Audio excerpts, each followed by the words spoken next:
All sports, all the time. There's heroes and there's legends. Heroes get remembered. Legends never die. This is the Spoken Podcast. Hold your ears, folks.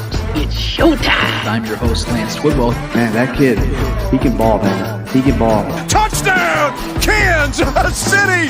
Patrick freaking Mahomes, baby! Let's talk some sports because that's what we're here to do. You are tuned in to the Spoken.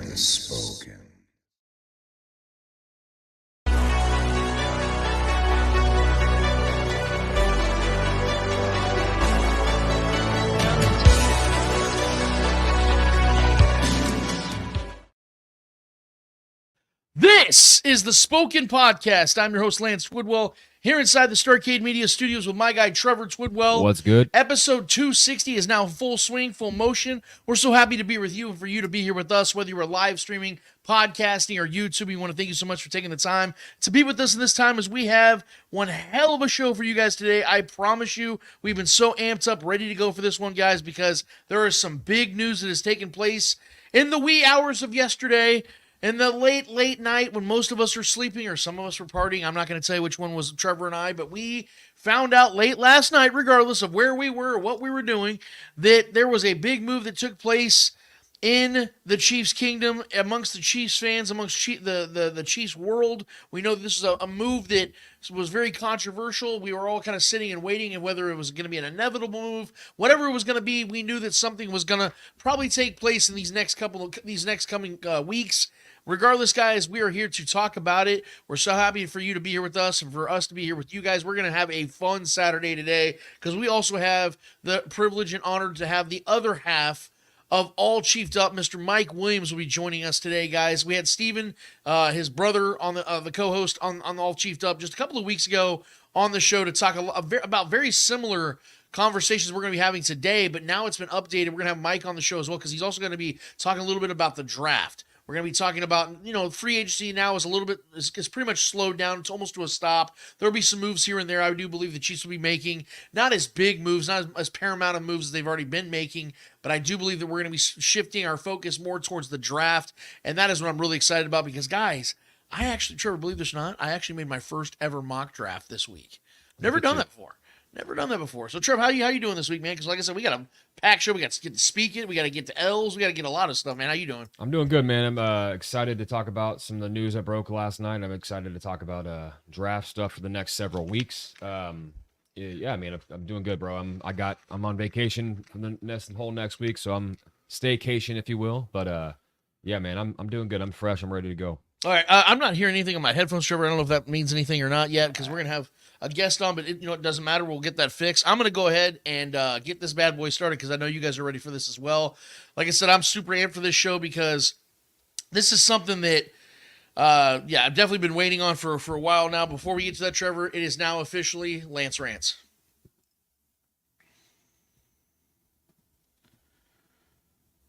Give me 1 second, guys. Sorry about that. Gotta scream! Yeah! We're back on motion! But I'm gonna do big! Woo!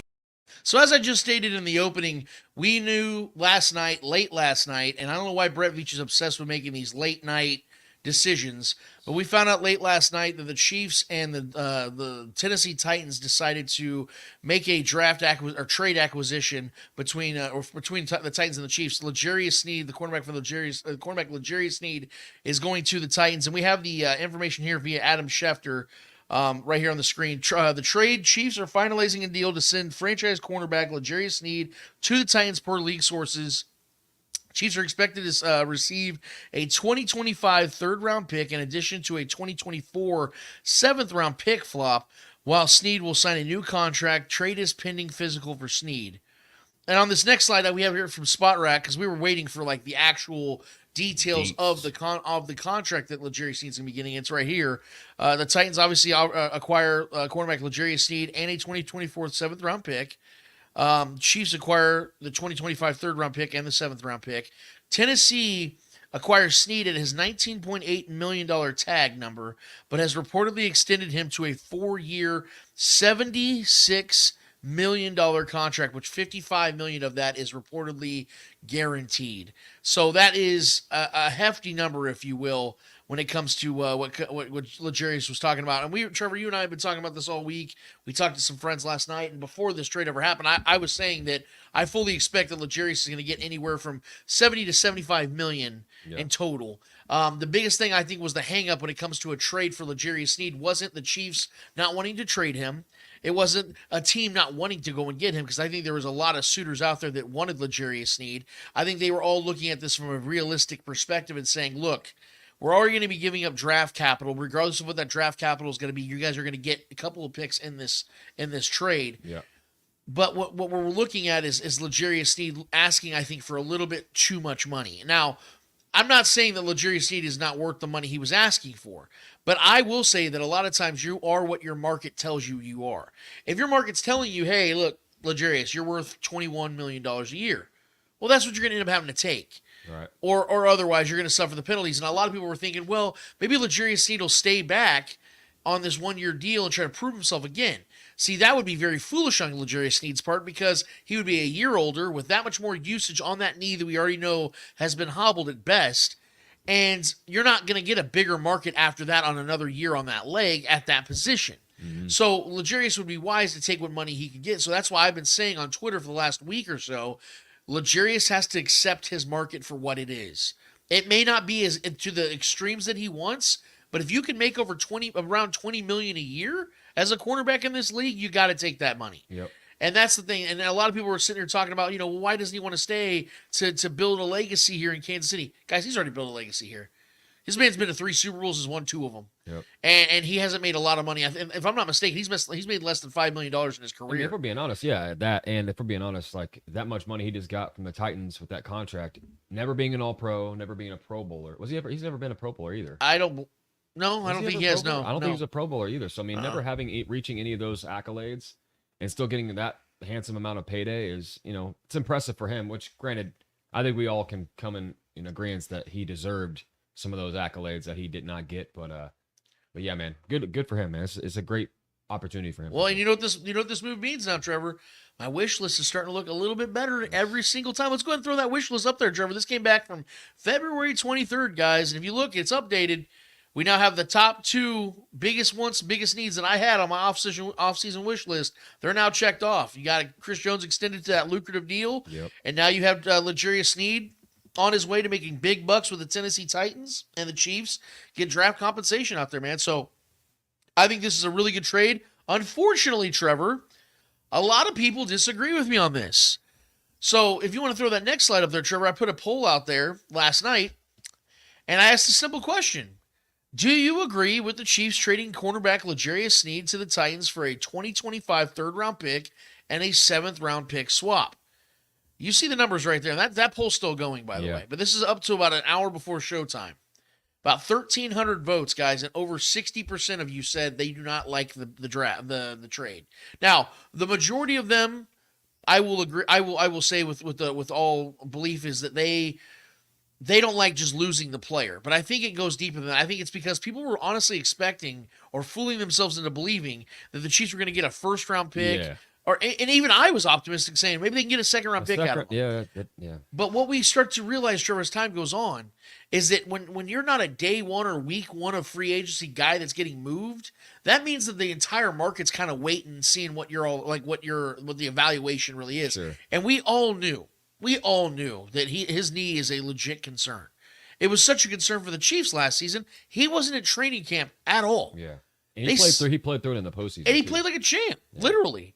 But the fact is, if teams are looking at not only this is what I try to get people to understand, not only trading away draft capital, but are about to pay this man an exorbitant amount of money, they better know, or at least know as best as they can, that he is as healthy as he can be for the foreseeable future. Mm-hmm. And I just don't know if that's going to be I just don't know if that's a realistic thing, guys. So, I think Legarius Snead, I understand why people didn't want to see him go, because people are so fixated on this 3-peat, and I am too. We are too. Mm-hmm. But I don't look at this move as, that's going to be the downfall of the 3-peat. Yeah. I've been telling fans, Trevor, for years that every NFL team has to be cheap at one position or another. We've been talking about this on the show.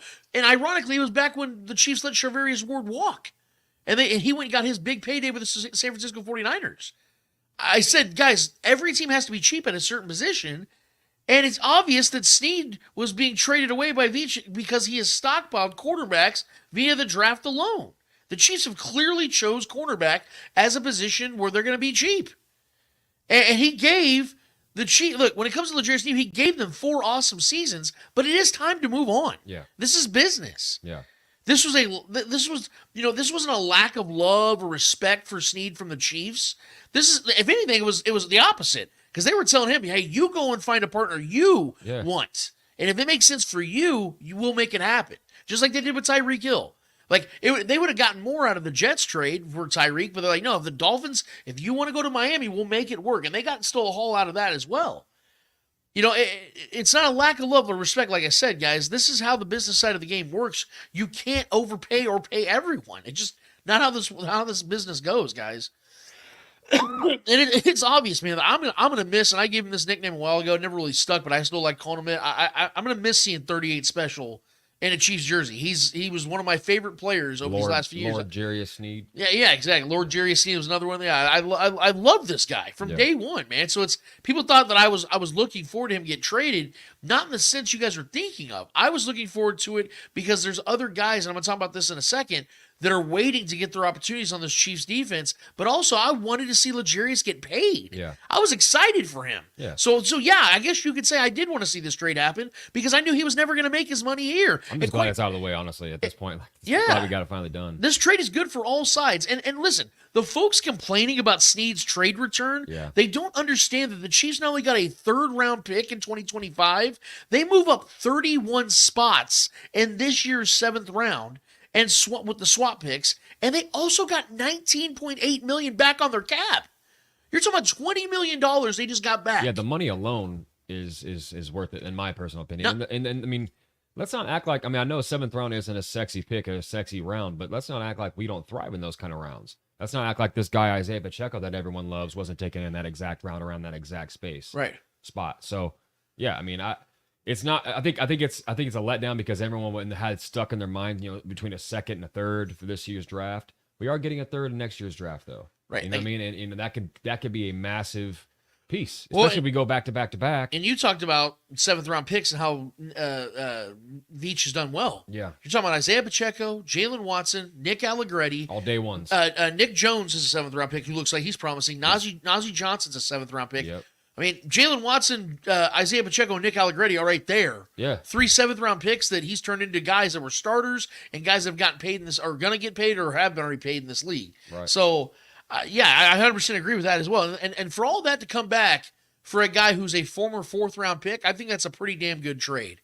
A guy that was a 4th-round pick who's essentially a flyer pick in L'Jarius Sneed. Overachieved. Honestly, if we're being honest. Like, exactly. Where he was taken. Yeah, absolutely, man. This also helps and this is the part, Trevor, I was actually talking to our brother Jared about this morning. This is the part that helps the Chiefs afford to be a little bit more aggressive in this year's draft. And hear me out. Okay. The Chiefs now have 8 picks in next year's draft. They have 2 3rd-round picks. Don't be shocked. We trade one of those. If the Chiefs in this draft say, hey, we'll give you X amount of picks this year, and that 3rd-round pick we just got back from the Titans, we'll give you that as well to move up X amount of spots in the 1st round. Think about this isn't all in here. That's an incentive, bro, because you already have a 3rd-round pick solidified for next season. So if you say, hey, we'll give you the Titans' 3rd-round pick, which will be a valuable pick because the Titans won't have a better record next season than the Chiefs. So they'll have a further up 3rd-round pick. The Chiefs can utilize that to sweeten the pot to move up 8, 9, 10 spots in the 1st round, like I've been saying, and go and get a stud tackle. Yep. Or edge rush. Or any position. Defensive lineman. Regardless of whatever one of the lines. For me, it's got to be a tackle. We're going to talk about talk about that in just a second, especially when Mike gets on the show. Sure. But I think this move, this has more. I understand the frustration. People are like, oh, it's not this year. Why isn't it this year's 3rd round? Guys, you can trade those picks. You can utilize those picks just as much as you could in this year. I'm telling you right now, I think that this is going to be a trade that I think is going to benefit the Chiefs better than some people realize. And like I said, just don't be shocked when that happens. Yeah. If we could, Trevor, our producer, Clay Windler, who I respect dearly, he's been on our last 2 episodes. Absolutely love the takes he's been giving us. Obviously, Red Tribe Cinema is just goated. Yep. It is a mogul amongst Chiefs content. He actually had a take. I want to put that on the screen real quick that I want to respond to this morning. He said this morning, the Chiefs are 100% going to be worse on defense in 2024. There's no way around it. You don't replace Snead. So they have to get better on offense, sink that 3rd-round pick into a trade, and move up for a left tackle. It's time. See, Clay was already on the same page I was when it came to that 3rd-round pick. But I want to start at the beginning of Clay's tweet here because I responded to Clay with this. I said, being worse than 2nd overall in defense and falling off the map are 2 very different things.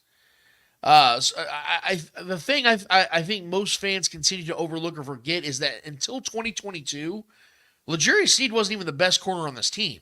And if we're being honest, he was neck and neck with McDuffie this year. Mm-hmm. Like there wasn't like a huge gap between the two. Like McDuffie was the all-pro. Let's remember that.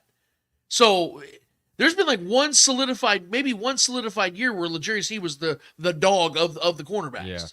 Yeah. If we're being real. Yeah, you're right. And this defense is going to be, in my opinion, just fine, given how deep they very much are at defensive back as a whole. And the name I want to, really talk about it in just a second is let you guys know about another 4th-round pick here, Trevor. So let's go ahead, if we could, Trevor, and do that blind reveal. Gotcha. So if you look right here, guys, the first one right here, this player is 6 foot tall, 192 pounds, arm length of 31 3/8 inch, with hands of 8.78 inches. And a prospect grade of 5.96, average backup or special teamer, according to NFL.com. Let's show that next reveal, Trevor, that blind reveal. This player is 6 foot tall, 202 pounds, so he's a bigger player. The exact same arm length and longer fingers, longer hands. Prospect grade almost identical with a 5.86, average backup or special teamer, according to NFL.com. Why don't we go ahead and reveal who those 2 players are, Trevor? The first one was L'Jarius Sneed, who was a safety out of Louisiana Tech. Why don't we go show the second one, Trevor? That was Chamari Connor, cornerback out of Virginia Tech. What do you know? Both 4th-round picks that Brett Veach got because of their versatility, their length, their strength, their ability to lead a defense, do all the things that a defense needs from them, rushing the quarterback, playing in the slot, playing out wide, playing safety. They're the exact same guys. So much so, Trevor, go ahead and throw that other picture up there. This is when they ran into each other at the Chiefs facilities the other day. That's L'Jarius Sneed and Chamari Connor looking at each other. And ironically, I'm wearing the damn shirt today. I was planning on wearing this shirt all week. This happens, and it's just the most, this is universal shit right here, guys. I'm telling you, the universe aligned this shit for a reason today, guys. I don't know what the hell's going on. So, the biggest thing we have to remember in this entire situation, guys, is that I believe the Chiefs have a guy that is more than capable of replacing L'Jarius Sneed. I know that sounds nuts right now because of how great of a season Sneed just had. He had one of the best seasons I've ever seen a corner have. So I'm not sitting here saying that I think that Chamari Connor can replicate what he did.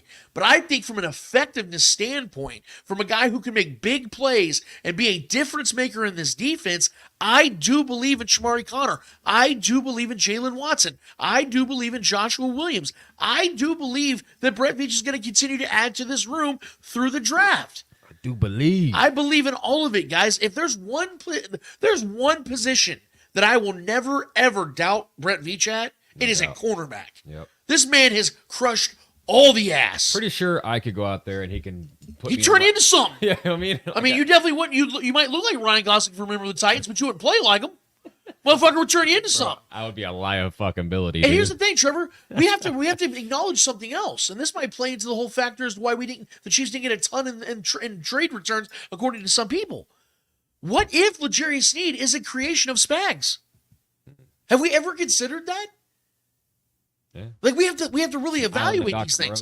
The reason why Chris Jones is so valuable is something that I said last year, Trevor, when I was saying that the Chiefs have got to extend Chris Jones, is we saw him dominant in Bob Sutton's system, and we saw him dominant in Spags' system. It's true. L'Jarius Sneed has been dominant in one system.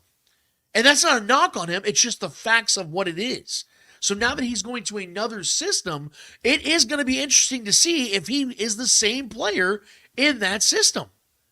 So those are the things we have to think about, guys. And another thing, Trevor, and this is my final point. I'm going to get to you, Trevor, because I'm talking a lot. No, you're good, man. One of the biggest things we also have to remember in this entire situation is the fact that Snead is also coming off a contract year, which we all know is the season in which guys normally play at their best or will fight through injuries they wouldn't otherwise. Knowing Snead's age, his knee concerns, I think it's more than safe to say that the Chiefs got the most of him both on and off the field. And it goes without question, I want nothing but the best for him. I wish him nothing but health and success for as long as he continues to play. I hope this dude becomes a Hall of Famer, and I hope he can make $100+ million in his career. That's what I want for L'Jarius Sneed. That's why I'm excited about this trade. Not so he can get off my team, so I can see this man go and make generational wealth for him and his family, and he can continue to prolong his career. I want nothing but the best for L'Jarius. But this was the only choice that Brett Veach could have made. It was the right choice. Yeah. What are your thoughts, Trevor? No, I mean, I'm in lock and step with you, man. There was no way we were going to keep him here. I think the Chiefs know, and if anybody knows L'Jarius Sneed and what his trajectory is looking like, not saying that he's going to be like a guy that just falls off. I think he's going to be a solid player for at least the next another 2-3 seasons or so. But this was time. You know what I mean? It was like that breakup. You know, you just kind of both knew it was time. I know he voiced his desire to remain in Kansas City. Right. And I mean, why wouldn't he? You know what I mean? But yeah, man, as a Chiefs fan, as someone who, you know, consumes a lot of Chiefs content in sports in general, but this is it was inevitable that this was going to happen. And the contract year is undefeated. Obviously these guys, you know, they know that when they're playing for possible millions and millions and tens of millions, some guys hundreds of millions for that next contract. You know, this is their performances and they're willing to go, you know, take that extra mile shows on the field. I really am bummed for him that he didn't make All Pro or Pro Bowl, because I do believe he would have gotten a better deal from another team, or the Titans deal would have been a little bit more spicier. The fact that he didn't get those does suck for him, and my personal admiration for him as a person and as a player and what he did and what he contributed to these past 2 Super Bowls. He's a hell of a player. And I do believe he was in a hell of a system, and I think it was a great marriage. But I do think we're going to notice that L'Jarius Sneed isn't as notable of a player. And this is not a shot at him at all, but I do think we're going to notice him not being as notable of a player amongst the league once he's on the Titans and once he's in that system or whatever, so forth. When he's not a part of this system. Obviously, he's not going to be having the primetime spotlight nearly as much, not being on the Chiefs. You know, he's going to be in Tennessee. But I don't think he's going to be as recognized and as, you know, the notoriety, I guess is what I'm trying to say, won't be there for him because he's not going to be on the Chiefs and in this system and a part of this unit in Spagnuolo's defense. I think he's going to be a solid player for the Titans. He's probably going to finish his career there. Most likely might have another contract later on with another team possibly. We've seen guys kind of do that towards the end of their career, especially in the quarterback position. I think he's going to be a solid player over there, but I think he's a guy that is replaceable. And a lot of people get attached to these kind of players. Just because with him, I think the connection with Chiefs fans, with him punking Tyreek, a lot of that kind of, get back at him. And that kind of really tugged at the heartstrings and the admiration for Chiefs fans, because we like those kind of gritty guys. We like those guys that, that's what made Chris Jones so polarizing, right? Who he is on the field and how he voices his voice on the sideline, things like that, and him being that loud guy, that rah guy, which is why we obviously didn't like to see Willie Gay go, but it is what it is. But I think there's a lot of sentimental value, with L'Jarius Sneed and what he did, especially this season. I think more than ever this season. Yeah. With what he did and him kind of being more vocal than ever, because we never had much sound bites from L'Jarius Sneed up until this season, really. Right. But those mic'd up moments with Tyreek and other guys, and challenging other receivers and elite receivers in this league and him shutting them down, that really, I think, put that forever lure with him in the Chiefs kingdom. So I get why people wanted more for him, because they feel like maybe we're taking an L on this, but we're really not. As much as I love L'Jarius Sneed, he is replaceable. the Chamari Connor obviously comparison makes a lot of sense, but I think even if we take another person in this draft, I trust Spags to almost, and I know Clay's take is this defense is going to take a step back, which it very well could, and it probably will. Yeah. Losing a guy like that. But at the same time, I don't think it's going to be like a glaring gap. Or That's a what I'm glaring saying. void. I don't think there's going to be a massive void like, oh my, see, Legarius would have made that play. I don't think there's going to be a lot of those this next season, guys. I really don't. Love him. I'm glad he got paid. I'm glad he got his money. It's well-deserved, well-earned. But I think 8 weeks into next season, we're not going to be talking about this anymore. So that's where I'm at. Yeah, that's what I want. I 100% agree with that. I think that you're gonna. I don't think Chiefs fans are ever gonna forget L'Jarius Sneed. Of course not. But I think they're gonna forget. I think they're gonna be able to move on once the season really starts to get going, because I think they're gonna realize, oh yeah, Brett Veach did it again. Especially if Chamari Connor becomes a dude. That's what I'm trying to get people. I expect. I'm trying to get people to mentally prepare themselves for that now, because I do believe this guy is. I think he's one of those dudes. I really, if you go look back at his Virginia tape, if you go look at the way he played, and he was a leader on that defense, captain of that defense. I know that doesn't matter to a lot of people. It matters to me, and clearly matters to the Chiefs because they love going after captains and leaders on defenses. They love going after guys like that. Yes, and I think Chamari is that guy. And you saw in the times he got chances to play in this defense this last season, the moment wasn't too big for him. He made open field tackles, and the fact he's a bigger corner than even L'Jarius Sneed is. Like L'Jarius was a lanky cornerback. He was about 192 pounds. Chamari's over 200 pounds. Yeah. So he's going to be, when he's lining up with a lot of these receivers, pound for pound, he's going to be right there with them. We got Red Tribe Cinema chiming in here. Go ahead. He said, I think they drop around 10th. Losing Gay, Edwards hurts too. Of course. I mean, losing I know I didn't like seeing Mike Edwards sign with the Buffalo Bills either. That sucked. We were talking about that when Clay was on the show about how bring him back. You know, Yeah. What I'll say to Clay, top 10. Oh no. Yeah, I mean, now we're talking about we're splitting hairs here. We're like, oh no, they're gonna because I naturally think there's gonna be a regression because this defense was so historic this season that it's really hard, damn near impossible to replicate that in back-to-back seasons. Yeah. You look at all the greatest defenses of all time. They don't string together great seasons like that for back-to-back seasons normally. Now there are exceptions. I'm saying though that I would expect the Chiefs to drop at least 4 or 5 spots at least. Yeah. So if they drop to 10, and to Clay's theory that they go and they better their offense, does that not balance everything out? Because the offense struggled so badly last year, and the defense was so great that last year. Now the pendulum kind of like meets halfway through the middle. It isn't going to swing where it's the offense is so great and the defense is going to be so bad. I don't think it's going to go like that. I think there's a chance that the 2024 Chiefs might be the most balanced team the Chiefs have ever had in the Mahomes era, maybe ever. Because of the fact that you still to Clay's point, you are losing pieces.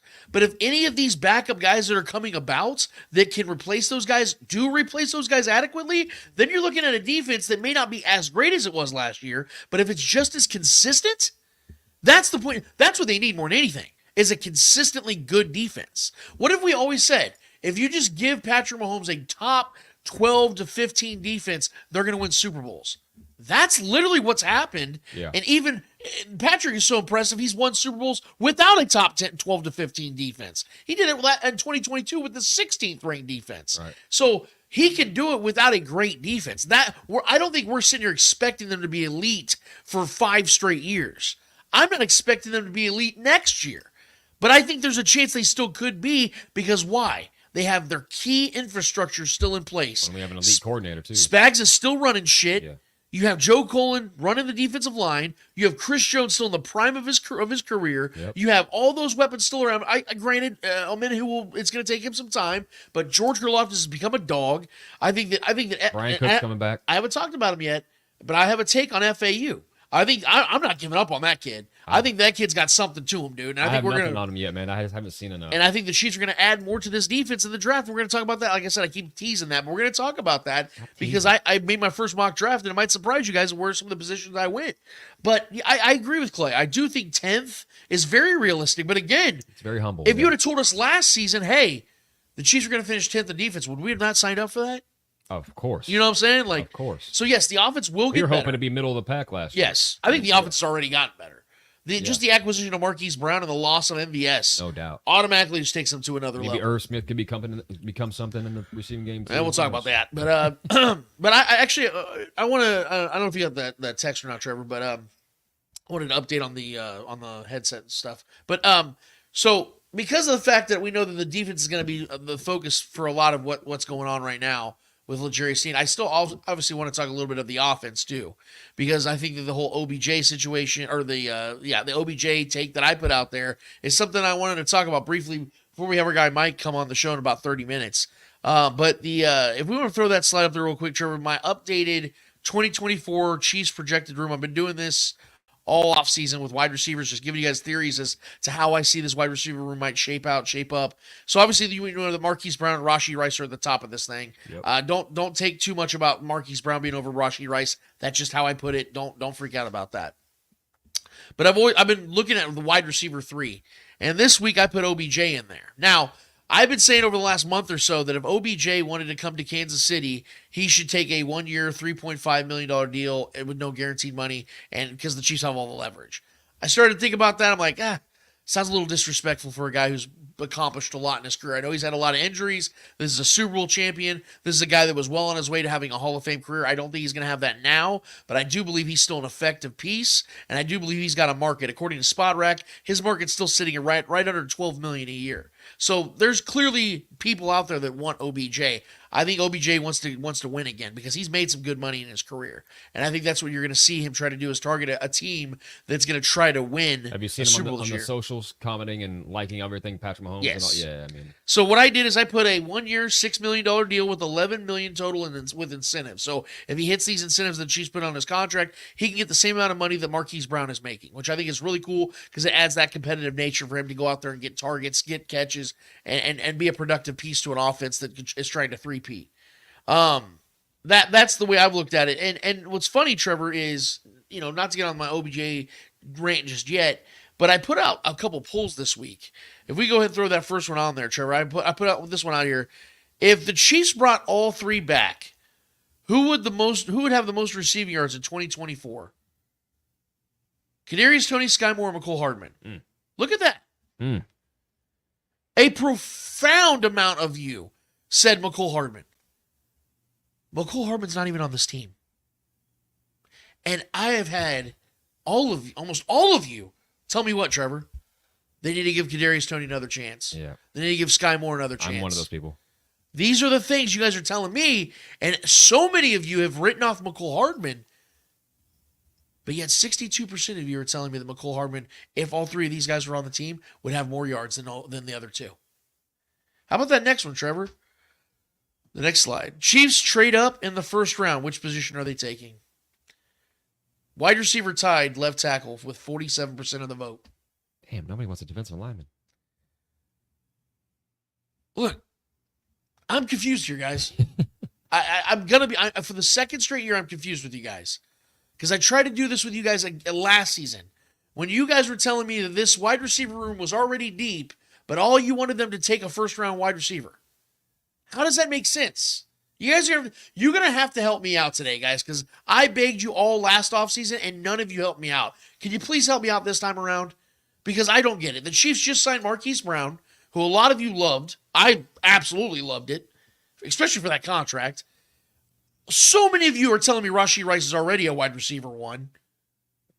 You guys are telling me that Kadarius Toney and Sky Moore can still turn into something. Do not give up on them. None of you are willing to move off of Justin Watson, who gets 250 to 300 yards on an annual basis. But you still want the Chiefs to go for a first-round wide receiver. I don't understand. How does that work, guys? The Chiefs kept 7 wide receivers last year. One of them was good. One. And it was their rookie, Rashee Rice. This is why I'm telling you guys, and I am all for the Chiefs drafting a wide receiver this year. In fact, I'd be upset if they didn't, because this is maybe the richest wide receiver class in the history of the NFL. And I'm not being hyperbolic. You can look up any draft guru, go follow anybody right now. They will all say the same thing. This is a loaded wide receiver bunch. So I would be upset if the Chiefs didn't at least take one. But if you guys are all in on this three-peat, you should be on the side that I'm on. You know, when I talk about Trevor, I like more sure things than what ifs. I like sure things. And if we're going to be honest here, guys, having a wide receiver room that is comprised of your top 3 wide receivers being Marquise Brown, Rashee Rice, and an OBJ over Marquise Brown, Rashee Rice, and an unproven rookie, that I would feel more comfortable with door number 1. That's still considering the fact they draft a wide receiver, which would put them down a notch, which helps them learn and develop their game. You know how much harder it was for Rashee Rice to have to learn the way he did last season, where he was thrown into the fire and it took him 8-9 weeks for him to even become a productive player, as opposed to having, like I said last season, close your ears if it offends you or triggers you, DeAndre Hopkins to come in here and be the bell cow of the receiving room, and Rashee Rice gets to be his understudy. You know how much easier it would have been for guys like that and Kadarius Toney? Maybe Kadarius Toney doesn't have 97 fucking drops last season if that was the case. And then we're sitting here talking about keeping Kadarius Toney for another year. But I won't even suggest that now. This room has to be depleted. It needs to be gutted. From outside of the top 2 guys right now, I'd get rid of every single guy in that wide receiver room, and I wouldn't hesitate. And I broke down to you guys why it makes financial sense. If they got rid of Sky Moore, Kadarius Toney, and Justin Watson right now, the Chiefs would save $5 million. And, quite frankly, my time and whatever hair I have left on my head. And look, OBJ wasn't my first, second, or third choice as the Chiefs wide receiver 3. But for those that want to pretend as if he wouldn't be an immediate upgrade over anyone outside of Rashee Rice from last year's wide receiver room, is out of their mind. Trevor, go ahead and show that graphic. Last season, and the number 1 rushing offense, OBJ had 35 receptions for 565 yards. That's 16.1 yards per reception, and 3 touchdowns in just 14 games. Amongst all Chiefs wide receivers in 2023, he would have ranked second in receptions, second in yards per reception, second in yards in yak, That's crazy. and second in touchdowns. That's a run-first offensive. Now, run-first offense. That's crazy. And he missed 3 games. I was originally of the belief. That's crazy. And like I said, I was going to just say, hey, let's lowball OBJ. Let's just see if he just take the joke of a contract. This guy can be an effective piece in even offenses that don't fit his style, that don't fit his skill set. He's proven that now. Because, again, he would have been by far the second best, maybe the first best receiver in this offense if he had a full season with Patrick Mahomes. And yes, guys, Odell will be 32 this upcoming season. But he could be the wide receiver 3, and that's not including the presence of Travis Kelce in this pass game. We have to understand, it's not going to be Odell Beckham carrying a group of guys like 2023. That would be a nightmare because you know that he's bound to get hurt or he's bound to be ineffective as a top guy. That's no longer who he is. But if you knock him down as a 3rd or 4th option in this offense, are you freaking kidding me? Odell Beckham? Come on, man. Like that's it, look, and when we talk about what was the number 1 thing, Trevor, that wide receivers in this offense struggled with last season? Catching the ball. Yeah. What is OBJ great at? Catching the ball. He's about as sure-handed as they come, guys. What is he known for? Making arguably the greatest catch in the history of the NFL. If Veach can get a supremely talented veteran with top-tier hands as his wide receiver 3 for less than $12 million max, to me, that is a freaking no-brainer. Trevor, your thoughts? I mean, I'm all on board, bro. I mean, at this point, especially how scarce what's left out there in the wide receiver realm. I mean, I entertained the idea. I like Michael Gallup as well, guys like that. Another good field stretcher, a guy with speed, a guy who's also hurt a lot. A lot of people were talking about the Mike Williams thing. Obviously, it's a fun thought too with his size and his speed, but also his injuries on top of that too. OBJ's had his fair share of injuries, no doubt. But OBJ is a Hall of Fame talent receiver, right? So, I mean, obviously he's not up to what he was years prior, but I think he would be a seamless fit into this offense. I really do. I wanted to disagree with you on this because I don't know. I just kind of feel like he's a prima donna to a degree. And I just don't want anybody, not that he's like a locker room cancer by any means or anything like that. I've always respected OBJ. But I do think skill wise, what he would be, a guy that's really good over in the slot too, who can be moved around, all over the offense. I think he'd be a seamless fit. I think Andy Reid would have fun with him. I think he's a smart guy. He understands how to defeat the zone and man. Always been incredible at creating space, and an elite route runner still. Like you said, I mean, you gave the numbers. I mean, doing that in what he would have done last year in this offense, and a very pass-heavy offense comparable to a run-first offense in Baltimore, he was definitely underutilized in Baltimore too. So his numbers should have been way better than they were. Just the way that offense shakes out, the way they run so much. But yeah, man. I mean, at this point, I think if he would, and he's been teasing it on social media, everyone's seen it. with the fire emojis and the hearting, all of Patrick Mahomes is training stuff with Rashee Rice and Hollywood Brown. Come on, man. Come be in the mix. I mean, if you want to make this, you want to have another chance to adding some more jewelry to that hand, man. I mean, it's a win-win for both sides. But the Chiefs definitely have the leverage, so he's going to have to bend the knee, to the Chiefs kingdom. I mean, if he wants to be a part of this, it's a win-win, like I said, for both sides. I think him being in this offense would be an incredible, and he wouldn't. I don't think he'd have too much dependence on who he is. I think he went to Baltimore and they kind of needed him to be that wide receiver one. For being honest, he kind of was the wide receiver one over there. He would come over here and maybe be the wide receiver 2, 3. That's what I'm saying. Like, having OBJ as your wide receiver 2 or 3 would be ideal. No matter how old he is, no matter how many injuries he's gone through, and even if he does go down, it's not like we're paying him a crazy amount of money. Right. But I think if we can, meet in the middle somewhere and give him a good lucrative deal, an incentive-based deal, like you've said, it makes all the sense in the world. And I think him, Kelsey, and Mahomes, and the rest of the guys in that skill player room, I think they would definitely thrive. Well, and I know I understand the whole prima donna thing, but my point is, he has been that. Okay. In his career, but yeah. Wasn't Tyreek Hill a prima donna? Yeah. You put up with stuff like that for guys that can put up stats. Right. Like that's how the wide receiver room, the cornerback room normally is. Yeah. Those guys are on islands. They got to have egos sometimes. I mean, some of the greatest players in the history of the NFL at those positions were some of the biggest egomaniacs we've ever seen. Yeah. You put up with it because they're awesome. And OBJ would be an upgrade to Justin Watson. He'd be an clear upgrade of Kadarius Toney or Sky Moore. He'd be a clear upgrade. Or we could just try to find a way to trade for T. Higgins still. And that's, yeah. The Bengals are still never. a pipe dream for me. Okay. Oh, you imagine the Bengals being stupid enough to trade him to the Chiefs? There's reports I think that came out today talking about the Bengals are still willing to work with him on a trade. They have to trade him because they're not going to pay him. He don't want to be there. Right. That's a terrible. They're not going to pay him because they got to pay Jamar Chase. They're not going to trade him to the Chiefs, but still, I mean, no. I can dream. Yeah, absolutely. And like I said, guys, I know that the Chiefs are going to utilize this draft to get a wide receiver. That's not even a question. But I think now that Marquise Brown has been put in place, and again, I'm putting you guys on Front Street here. A lot of you all told me that you already see why Rashee Rice is a wide receiver 1. So why in the world do the Chiefs need to take a wide receiver at 32 or trade up for one? It doesn't make sense. To you guys, they already have their guy, and they just added another stud to the room, and you guys are telling me that they don't need OBJ. So why in the world would they need to go and get a guy in the first round who's unproven, I might add, a guy that you don't even know what he's going to be, whoever it might be? You might like him, but you don't know what he's going to turn into. And if we're being honest here, Brett Veach hasn't exactly been great at drafting wide receivers. Let's be totally honest. Like Rashee Rice looks like he's going to be a really promising player, but we've only seen 1 year of him. Yeah. Well, there's no guarantee that Rashee Rice is going to blossom into something great. We all assume he will, or at least be more of the same of what he's been. But that doesn't. We've only seen 1 year of him, and that's the only guy we can go off of that's been at least good wide receiver that Brett Veach has drafted. I'm the biggest McCole Hardman fan. Yeah. McCole Hardman is more known for his gadgety and special team stuff than being a wide receiver.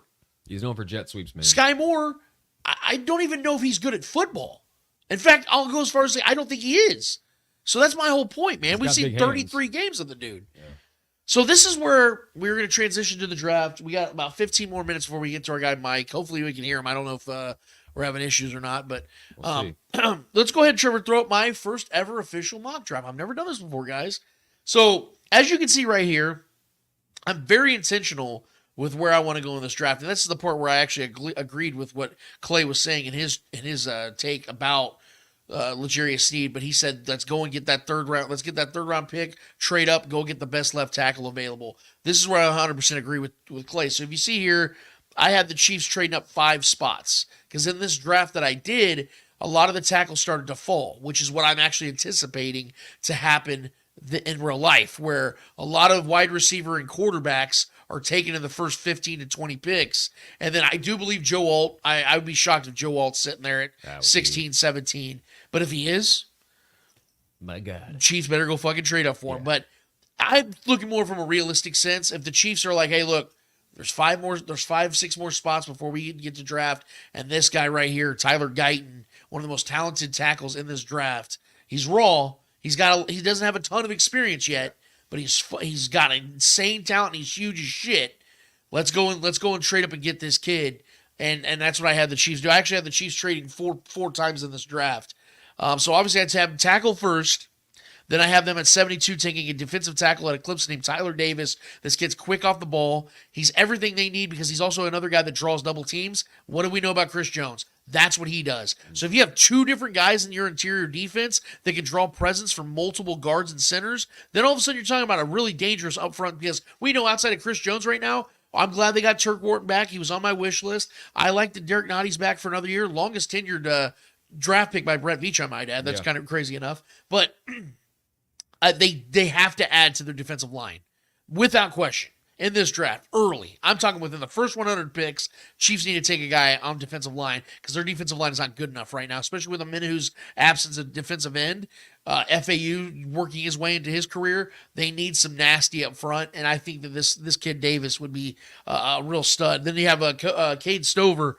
This kid, you guys know about tight ends. I think the Chiefs absolutely whiffed on an opportunity to get a tight end this last draft. So be it. There's some good tight ends in this draft. They're not going to get Bowser. I think Cade Stover will be sitting there in the hundreds. They can get him out of Ohio State. Big kid, 6'4", good hands, good hips, very durable, more of a pass catcher than a blocker. I'm good with that. Be maybe a potential successor to Travis Kelce, who's going to be 35 years old this year. Then we get to what everybody's dying to get. It's a wide receiver. Obviously, you guys know that I want to see them draft a wide receiver. With this being such a rich wide receiver class, I think the Chiefs should get, bearing in mind they already have two guys in their wide receiver room that are studs, to sit back, add some depth to other more important positions, like I was saying, and then go and get Jerry Rice's son, Brendan Rice, out of USC. That'd be sweet. Dude, this kid is 6'3", 215 pounds. Confident as hell. Big ass receiver, yes. Big ass. He will never be his father. Let's clarify. Yeah. Never be his father, but who the fuck is? Yeah. Okay. It's a big shadow. This kid, with 2 years with Caleb Williams, had 18 touchdowns. Okay. He had 12 touchdowns this season. Yeah. This kid is a stud. And I know with the name is the pressure and all this other stuff, he doesn't strike me as the kind of person that's going to let that weigh on him. Well, and what better situation for a guy that has that much pressure coming into the league with that name to go play with a quarterback as big a name as Patrick Mahomes is? That kind of takes a little bit of pressure off because you're playing with already someone who has so much pressure already, to kind of overshadow whatever your shadow is. You're playing with arguably the greatest quarterback of all time. So that opportunity would kind of overshadow whatever expectations he has. And you're not the only Rice. Yeah. So you kind of just blend in. You got a cousin, So, no, I definitely think the third or fourth round is where I think the Chiefs are going to attack wide receiver. That's my opinion. And if they get Brendan Rice, because we all know we want to see a bigger receiver, that's something we all agree upon. This kid is as big as Josh Gordon. Yeah. So, and we all love the size of Josh Gordon. He just never translated in Kansas City. So, and then with the fifth pick of the Chiefs draft, I guess this is, like I said, a lot of trading, guys, so bear with me here. This is where I have the Chiefs going edge. Because I think edge is going to be one of those positions that kind of fall as well. This isn't an edge-heavy draft per se, but I think there are some diamonds in the rough. We know that every single year the Chiefs more than likely will take at least one edge. And I like this kid a lot out of Ole Miss, Cedric Johnson. He's young. He's only 21 years old. But I really like his physical ability. They said this dude is extreme. He has incredible burst off the line, good hands. He's kind of got some of the tougher things down already, but he's very raw. He's very inexperienced. Like I said, he's got some making up to do in that area, but that's the stuff you want them to make up for. I would rather have an inexperienced supreme talent than a guy that's got all the talent, like a Bo Nix at quarterback that's played 58 games, but he's never going to be a great quarterback. I would much rather have the raw talent like a Patrick Mahomes, Yeah. So that's what I think Cedric Johnson could potentially be. But these are when you start getting your flyer picks. Then I have them going cornerback. I have them going after Tarheeb Still. Now, I didn't know much about this kid. I'm going to be totally honest with you guys. When I drafted every single one of these guys I started drafting, I went and looked him up. Maryland, this kid's a taller cornerback. He's about 6 foot tall. He has the similar attributes to what L'Jarius Sneed had. So let's say Chamari Connor's an absolute failure. They get this kid right around the same time, which is 168th overall pick. Then all of a sudden you're getting a chance that Brett Veach can cook right in that same area. Who's to say this kid could be a stud? So take a flyer at another cornerback. We know this is where he does his absolute damage at cornerback, usually in the 100s, 130s, 160s. I like the little stab here at Tarheeb Still. Why not? Then there's C.J. Johnson. See, this is where I think the Chiefs need to start looking at depth pieces for their offensive line. Obviously, you go tackle first, but we know that there's uncertainty about whether Joe Judy's going to be here for the next couple of years. He may retire after this season. He may not be here in 2025. Possibly. Trey Smith on a contract year. Are the Chiefs going to pay him? Nick Allegretti's gone. All of a sudden, there's a lot of like, oh man, like Depth, there could be some serious change going on in the middle of this offensive line that's been so shored up for the last couple of years. So this is where I think the Chiefs need to protect themselves a little bit. Go and get some good depth. And I think this kid, C.J. Hansen, would be a guy that, because I was looking at all the grades that this kid was getting. He went to a smaller school, Holy Cross. Didn't have big games. A lot of people paying attention to him. But all the grades I saw is this kid was a very good pass blocker. So that's what you need, obviously, in this offense, to be able to have a guy up front that can protect the quarterback. We know that's the number one objective here. And if and when somebody goes down, you want to have somebody that can plug and play. Like I said, this is a 4-year player. Yeah. So this is a guy that they can go and get that can come in here and be something, maybe even quickly if they have to have him. And then finally, with my final pick, the 8th pick of my mock draft, I see the Chiefs taking another stab at running back. I'm not saying this kid will even make the team, but we know that Isaiah Pacheco was a 7th-round pick. We know that Brett Veach can find guys late in the draft that can play a pivotal role. This is actually an older running back. This kid's 24 years old. So you're getting almost as much of a veteran out of a rookie that you could possibly get. Yeah. So I actually like this pick a lot. This kid played at Purdue, which is a notable school, more for its basketball. But this kid was a highly productive player. He's a taller running back. He's right around 6 foot tall, about 215 pounds, bigger than Isaiah Pacheco. So he's older. He's about the same age as Pacheco is now, and he's about the same exact size, if not a little bit bigger. I like his catch. They said he can catch out of the backfield pretty well. He adds versatility to this offense as a 7th-round running. And how awesome would it be if Brett Veach found another diamond in the rough in the 7th round as a running back? I mean, we see it all the time. It can happen again. I'm counting on it at this point, man. Yeah. So what are your thoughts on this draft right here, Trevor? Do you, position wise, maybe you don't even player wise, just position wise, what do you think? Yeah, I mean, so I like it. I like that. That my ideal situation is that we go with at least half of our picks on the defensive line, offensive line. So out of these 8 picks, I want to have 4 or 5 of those going to the lines, right, and the trenches players. So having finding a way to get an edge player, going tackle early is ideal. I think that's the most glaring need, if anything, what we need as far as on this roster. Finding a tackle, maybe getting a guy and developing a guy, because it sounded like Wanya Morris at this point. Wanya Morris is going to be the guy right now. I do believe moves will be made, and I think we will have a guy that maybe will battle with him at camp. But yeah, I like going offensive tackle, defensive tackle back to back. I do like that. And then going tight end is a must, I think, this year, man. I really do agree with you there. We could have definitely done it last year. I wasn't too in a rush to go last year, but there was so much great talent in the tight end room last year in the draft, and there was even a lot of guys that went late that really blossomed.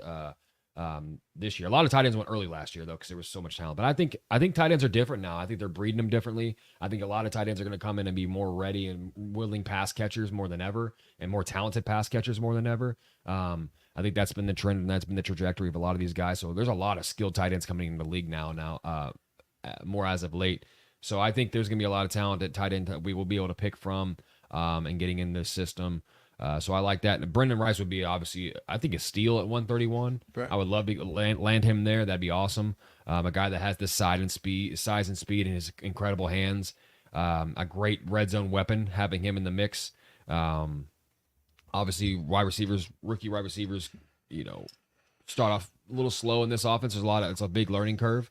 But if we can land him, a guy like that, a guy was born into this, with his dad, and, understanding a very high IQ guy, growing up in the locker rooms and things like that. That's another trait that I enjoy with, receivers, kind of a gym rat. I like those kinds of guys. So that would be a steal there, in my opinion, getting him there. I think I like taking a receiver in the 3rd or 4th spot. So that in a tight end receiver positioning with 104, 131 pick could be interchangeable for me. I wouldn't care if we go a wide receiver at the 3rd there. And then going in the later rounds, obviously always a good throw in for running back in the last pick of the draft. I think that's always Veach's kind of specialty there. He likes to take those last minute guys, those late round running backs, because there's so much, because running backs talent is so deep. The pool is so deep. So many guys don't get drafted to be signed on as unsigned free agents that can still make a splash in the league, because there's so much talent that drops, because running backs just don't go like they used to. Right. So there's always room to find a nice diamond in the rough kind of running back there in those later rounds. And then, yeah, I mean, going in those last 3 picks, going cornerback, offensive guard, and running back, That's the sweet spot for Beach, man. He always finds those guys. So I love it, man. I love your picks here, bro. A couple things I want to add. I saw in our comments, our guy Brandon Chester, he said in regards to Tyrone Tracy Jr., he's not an older running back. He's a first-year running back, and he played receiver before. That might be true as far as how long he's played the position. But if you go Google Tyrone Tracy right now, older, he's 24 years old. Yeah. Born in 1999. He's actually going to be 25 this year. He's a man. Yeah, okay? This is a grown man. And in my opinion, whatever the Chiefs are looking for at running back, they need a guy who's as positioned to play day one. And I think the older you get going into the league is the better than an unproven 21-year-old at that position. So, well, let's hopefully we can hear him in just a second. Let's hope for the best here. But we are really excited for the opportunity to have our guy that we haven't had him on the show in a while, way too damn long. But we always have a representation of the shows that we appreciate the most and the guys that I appreciate the most. The honesty they bring to the Chiefs community is something that we cannot put a price tag on, because there's a lot of shows out there, and I'm not calling anybody out, but there's a lot of shows out there that try to give you the fluff and just want to get you to buy into what they're selling you, which is the light stuff. But there are shows out there, man, that tell you the truth, even if you don't like it, and they will stand by that. And our guys over at All Chiefed Up are one of those guys. In fact, I think they're probably the two biggest names out there right now, besides Chief Concerns with JD and Marcus Dash over there, that really just tell you how it is. We're still doing our thing over here. We've been doing it for years, but these guys have really encapsulated that, and I think I've been a prime example of that. So I've kissed their ass long enough. Like I said, hopefully I'll be able to hear them. We're working on our sound right now. But let's go ahead and do our thing and give it up for the one and only Mike Williams. Thanks for having me. Can you hear me? Can you hear us? We can't hear you right now for some reason. Let me see. I can hear Trev. I can hear Lance. We are unmuted on this. Is why we're not at that level yet, Mike. If you cannot we're still hear getting me, yours, bro. You would have had me taken care of and everything, but we're still over here struggling, bro. We're gonna get you. We're gonna get the sound. We always get the sound to work, but it's gonna take a second. But you're good. Yeah, we're working on it, man. I'll keep talking. So let me know if you hear me. Unmute's on, or the it's unmuted. Real tech on computer. There it is. Or something. I think it might just be this aux cord, maybe.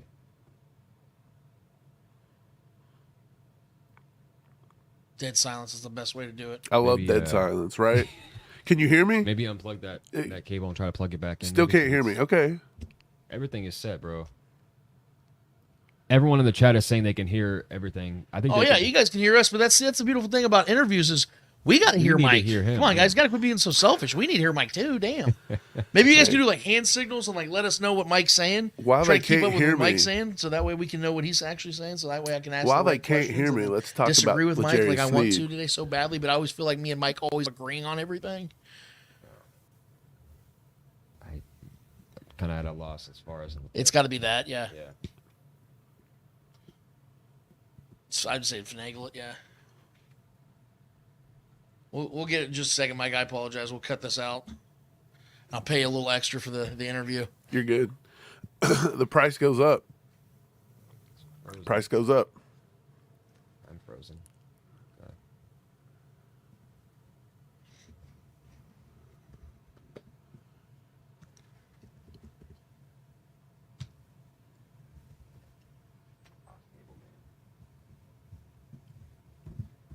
It works. It just doesn't want to work today because I guess Mike's on the show. Mike's on the show, so the mics don't want to work. Yeah, ironically. Should have had Steven. God damn. Should have had Steve. Should have had the unbetter half.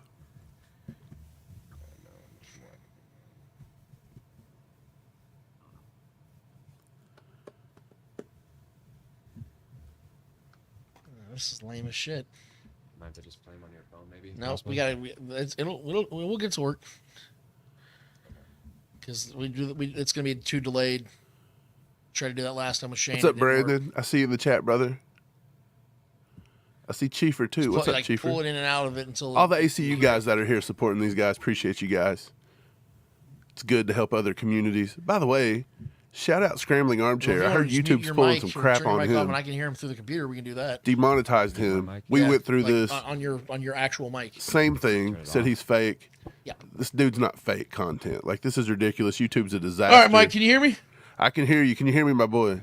Yes, I can, my dude. We're going to do Let's this. go. We're going to freestyle this right now. Do it this way. There might be a little bit of a backup noise, but I apologize for that, guys. We will be getting up to date on some of our equipment. We're still working on some of this shit. But you know what, Mike? We're so glad to have you here, bro. How the hell are you doing, Thanks, bro? man. Glad to be here. Glad to be here, man. Glad some you're here, exciting news last night, right? Like, what is the deal Exciting with would Brett Veach? be, I would say, on our end, exciting. Right. I think in some areas of the Chiefs community, it'd be the opposite of that. I think that I saw some cars on fire in my neighborhood. People were flipping things. It was Right. It was kind of a. I know you guys live over, I believe, in Kentucky, correct? Yes.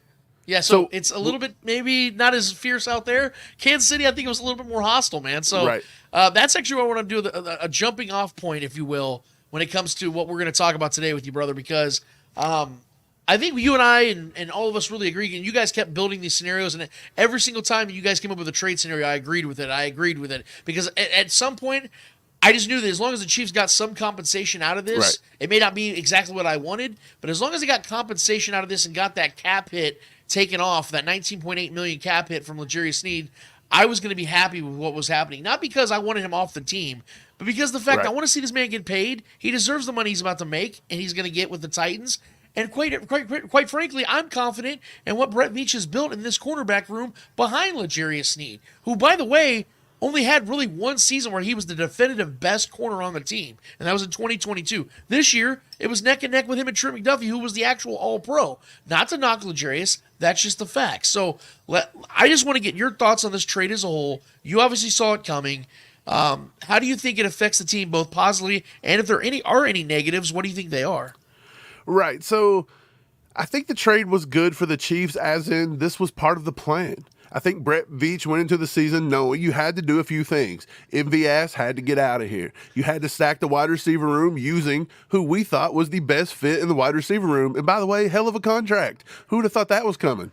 I was under the assumption this guy was going to get 10, 15 million per. And that was before Calvin Ridley got vastly overpaid by Tennessee. So I think this was just part of the plan.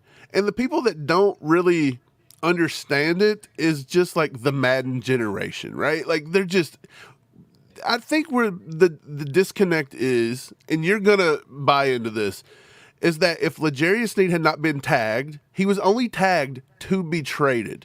If we were never going to pay him, we're not built like that. The Chiefs are too deep at corner. This is the deepest we are on the team is corner. Everywhere else, we are kind of shaky in to a certain degree. I will say that the Chiefs did what they needed to do. Yes, the compensation's probably not one for one, but I'll say that's not what our plan was. Our plan was to alleviate the $20 million in cap space and to get something out of a situation that L'Jarius Sneed could have just walked, and we couldn't have tagged him, and we would have got nothing. So we got something for something. And at the end of the day, I think it's fine.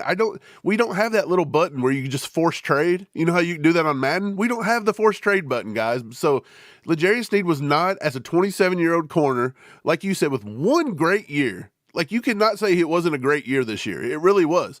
But previous years, he wasn't as great as Chiefs Kingdom made him out to be. Even this year, he led the league in penalties. 18 penalties this year on L'Jarius Sneed. He does that year after year. 2 years ago, for the past 2 years, he leads the Chiefs in missed tackles. In the past 2 years, he had the most receptions given up to a corner in all of football, 2 years in a row. And then this year, he turns it around. I get it. But we said before this year, if he didn't have the year he was going to have this year, he was a possible trade candidate up to, trade deadline, in my opinion, just like they did with Fenton. Yeah, 100%. That's a great point. I didn't even think about that.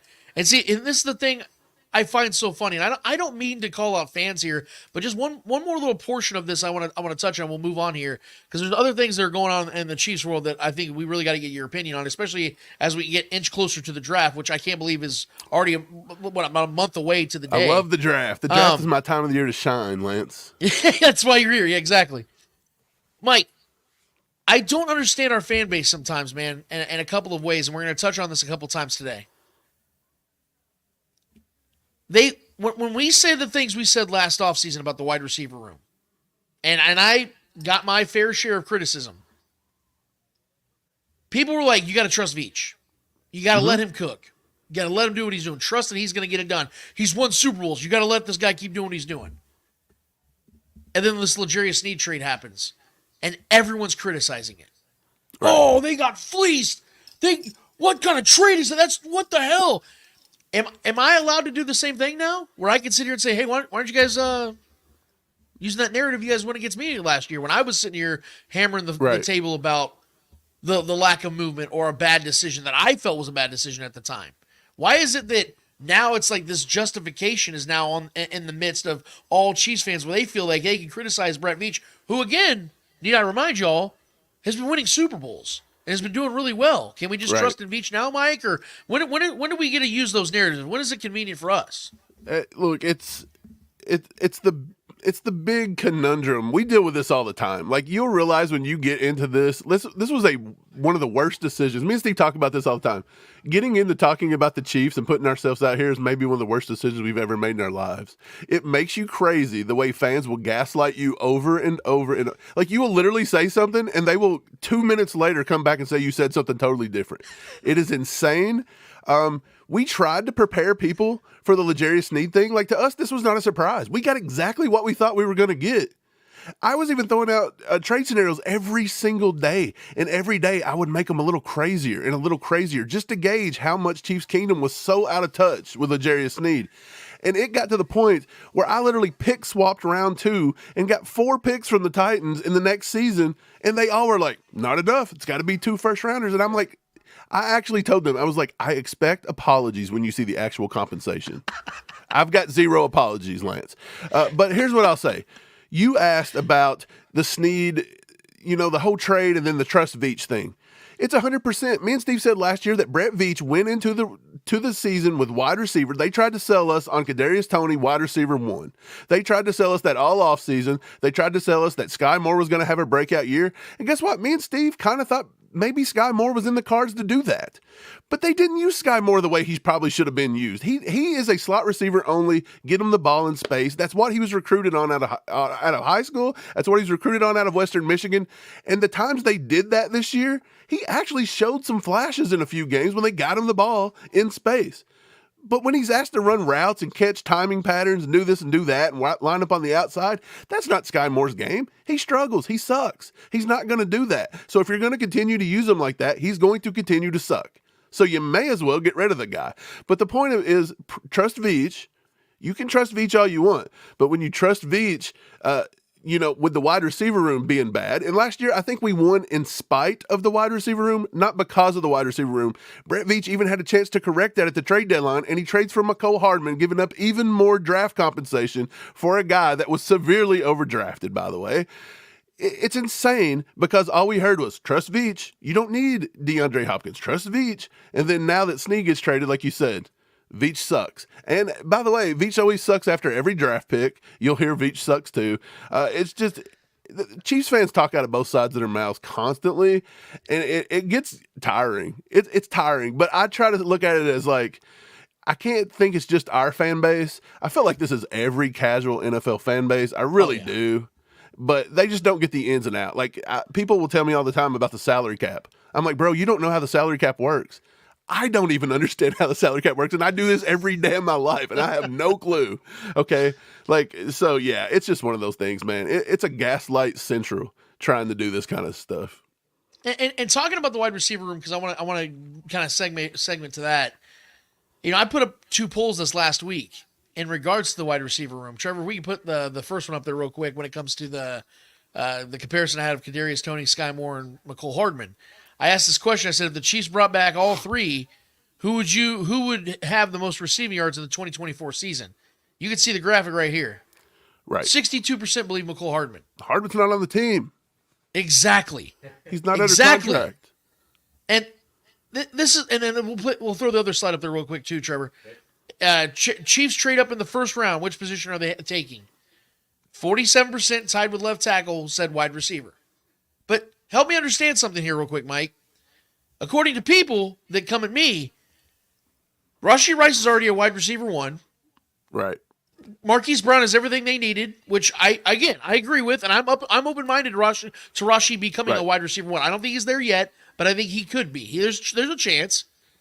And everyone's telling me that they can't give up on Sky Moore and Kadarius Toney yet. Dude, that's 4 receivers right there. So you're telling me they have 4 guys that we should believe in, and they should still go after a wide receiver in the first round. Right. What am I missing here, Mike? Chiefs fans are vastly overlooking how depleted this defensive line is. It sucks. Like, as it sits right now, it's not very good. You got George Karlaftis, you have Chris Jones in the middle, and yes, we brought back a bunch of one-year players, Noddy, Turk, all that. Mike Pennell. Mike Pennell was a great signing, by the way. But Mike Pennell's not going to give you pass rush. Our pass rush severely lacks because of Felix not being developed completely there. I think last year probably 32. Was it an overdraft for Felix? Possibly so, but he did on tape. When I watched all the tape at Kansas State, he was one of the most polished pass rushers as in terms of moves I had seen. I think it's just one of those things where like the NFL smacked him right in the face, and he realized that, hey, people here actually do block very well, and they'll pancake the shit out of you.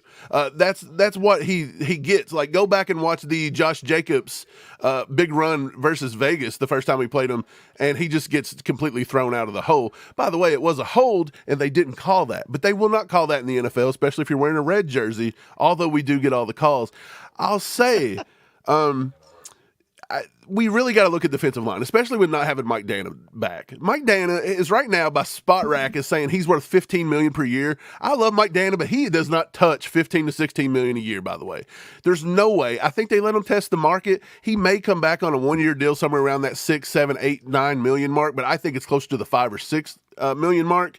That's probably where it is. But even with him, Omenihu's out for yet another 6 to 8 weeks, just like he was last year. By the way, Omenihu probably needs to be cut. I don't like the way he talks about that stupid contract. If you want another contract, go get it somewhere else, because you've yet to play like a full season, and you're not going to play one this year. Like, by the end of this contract, we're going to pay him $10 million this year. He's not going to play half the season. I love Charles Omenihu, but that's a lot of money to have on the cap for a guy that's just not going to play. And how does he react to coming back from an ACL injury? He's not like he's done this several times before. Everybody's body's different. I don't understand that. I say you just let it go. You save your $10 million this year. I think it's 7 is what you would save off of it, something like that. I think you just got to make moves like that. But to your point, I don't understand the whole fascination with now we need to trade up for a wide receiver, and especially trading up for like a Xavier Worthy. What is that? Like, Xavier Worthy, I'm sorry. He is a speedster. I get it. But when you watch film, you've seen he was fast.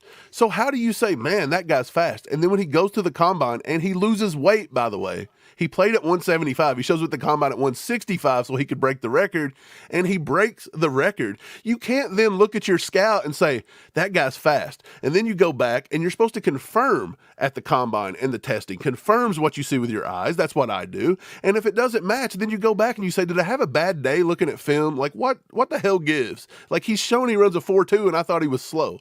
But no, he was fast. And then when he goes in, he's fast at the combine, I don't now give him an extra speed grade. Like, I already knew he was fast. Congrats. Show me you can make contested catches. Show me you're good at setting up defenders on routes. Show me you're good at all of this stuff. You know what I'm saying? So the whole trade up for Xavier Worthy and the wide receiver, I just don't know if Brett Veach is going to take a wide receiver in round 1. That's not his MO. I think it starts at round 2 and it goes to somewhere about round 4. And that's what he's going to do. Fans are going to... Oh, we lose him? What everybody, they think we can do. It's going to be that again. Because we actually did a mock draft and somebody was like, man, if Brian Thomas Jr. from LSU's there at number 32, we better take him. Well, hell yeah, we better take him. But he's a top 15 player. He's not going to be there. What are you talking? What fantasy world do we live in? Like, we can't do that. Like, we got to be realistic here. Yeah, and I wanted to add this real quick because I know you're somebody that does follow the combine. That's why I wanted to have you on the show today to talk about this draft that's coming up. Man, I struggle to really buy into the combine a lot of times, at least the way they promote it. Because if you pay attention to it so much, let's say you're just a casual fan, and you're watching some of these quarterbacks throw the deep ball, and you're watching these receivers do the 40-yard dash, right? You almost convince yourself these guys are better at football than what their actual film that they put out there in real games would tell you. And like you said with Xavier Worthy, you said he a 4.2, but you felt like he was slow. You're not going to give him a better speed grade just because of that stopwatch. Right. So what is the validity of the combine? Because to me, I'm being really, bro. Like, I feel a lot of times it's just simply a showcase.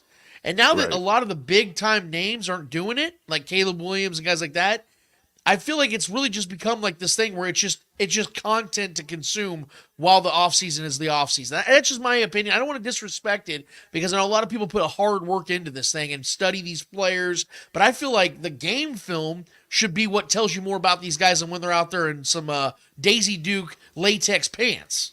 Right. You look. It all starts with the film. I'll watch film from recent years. I'll watch film. Half of these guys are transferring all over the planet. So I'll go back and watch these teams. They've got high school film. You can go back and watch and watch and watch. And I'll try to get a few games in from each year because I want to see continued success per season. That's another thing. Like, the big hype this year on like Xavier Legette. He's a 1-year wonder out of South Carolina. And I think he's got all the intangibles there. But he did not back that up on film for 2+ years, and that scares me a little bit about production. So teams have to decide, is that something? But to your point, the combine and things is to look at it and to see if what you've seen on film is translating to their athletic ability. If it's not, you got to go back and say, what did I miss? What did I miss? And then if you're right, you say, hey, you confirmed it. Cool. Let's go on to the next prospect, right? Like again, if I thought Xavier Worthy was slow, and then I go back to the combine and I'm like, oh, he looks slow. And then at the combine, he runs a 4.21 and breaks the record. I got to be like, what is wrong with me? I've got to go back and watch this film. So I think it's a give and take. It's a balancing act. That's all it is. And to your point, I think you're going to see more Caleb Williams, more Marvin Harrison Jr. going forward because some of these kids at the top of the look, Marvin Harrison knows he's going in the top 5. Why does he want to interview with the Chiefs? The Chiefs ain't going to give up enough to come get him. Why does he want to waste his time?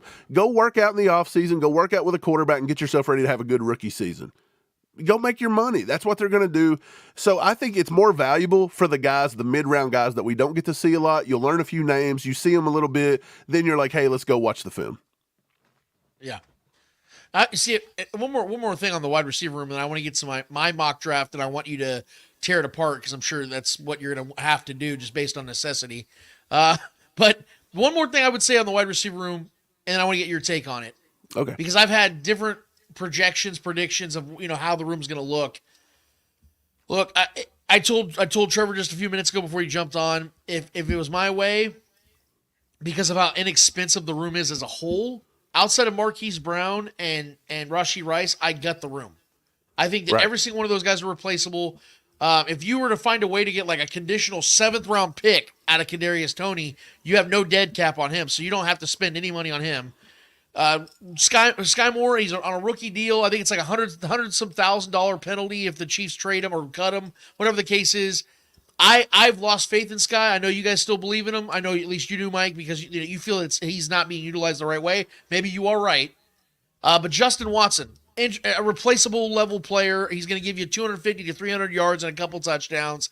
I think his dead cap was less than $1 million. What I'm saying is the Chiefs can gut this room, and it would not be a big, oh my God, because you're not really losing anybody that's making any real difference, at least to this point. And I would go and get guys, like I said, I would go and sign an Odell Beckham Jr. to a low-end deal where you give him some incentives where he makes $6-7 million on the contract, but give him some incentives to add another 4 to that to motivate him to want to add to his legacy. He's a sure-handed receiver. He's better than anybody, because I saw this threw the stats up on here before he jumped on, that even in a number 1 rushing offense last season in a limited role, only playing 14 games, he produced. The numbers he put up last season, he would have literally ranked 2nd amongst all Chiefs wide receivers last season.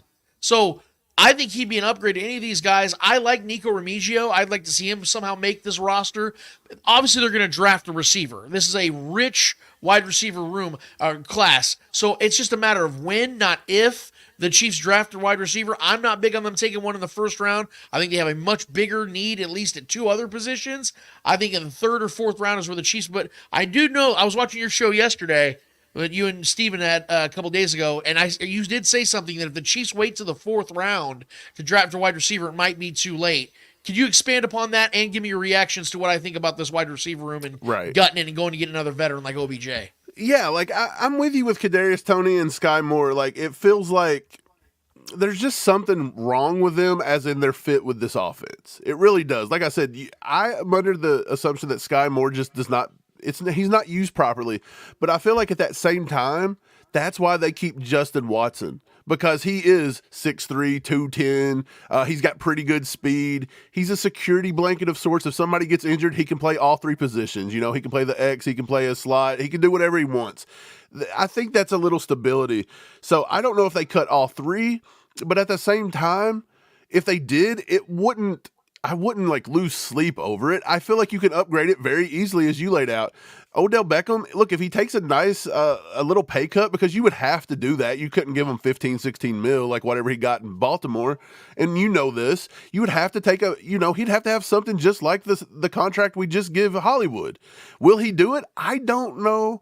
Probably not. He's got a little bit of an ego in a way. Okay. He also dates Kim Kardashian. There might be a little bit of Taylor Swift Kardashian vibes going. Maybe they won't like that. Those two are beefing right now. So who knows? That's probably not going to happen. You know, maybe Taylor's got her finger on the pulse here. She's calling the shots this offseason. Hell of a job in year one, by the way. But I'll say, dude, everybody's wanting, let's try Mike Williams on the prove it deal. Of course, he went to the Jets. That's out. But, let's try this guy on a prove it. Prove it. How many wide receivers are you willing to put on? Because you have to draft one this year. You may not draft him in the first round, but it's too deep of a class not to. So at this point, the Chiefs are not doing the 7 wide receiver experiment anymore. And at this point, it looks as though Justin Ross may be on his way out by default. And have we already given up on the Justin Ross experiment?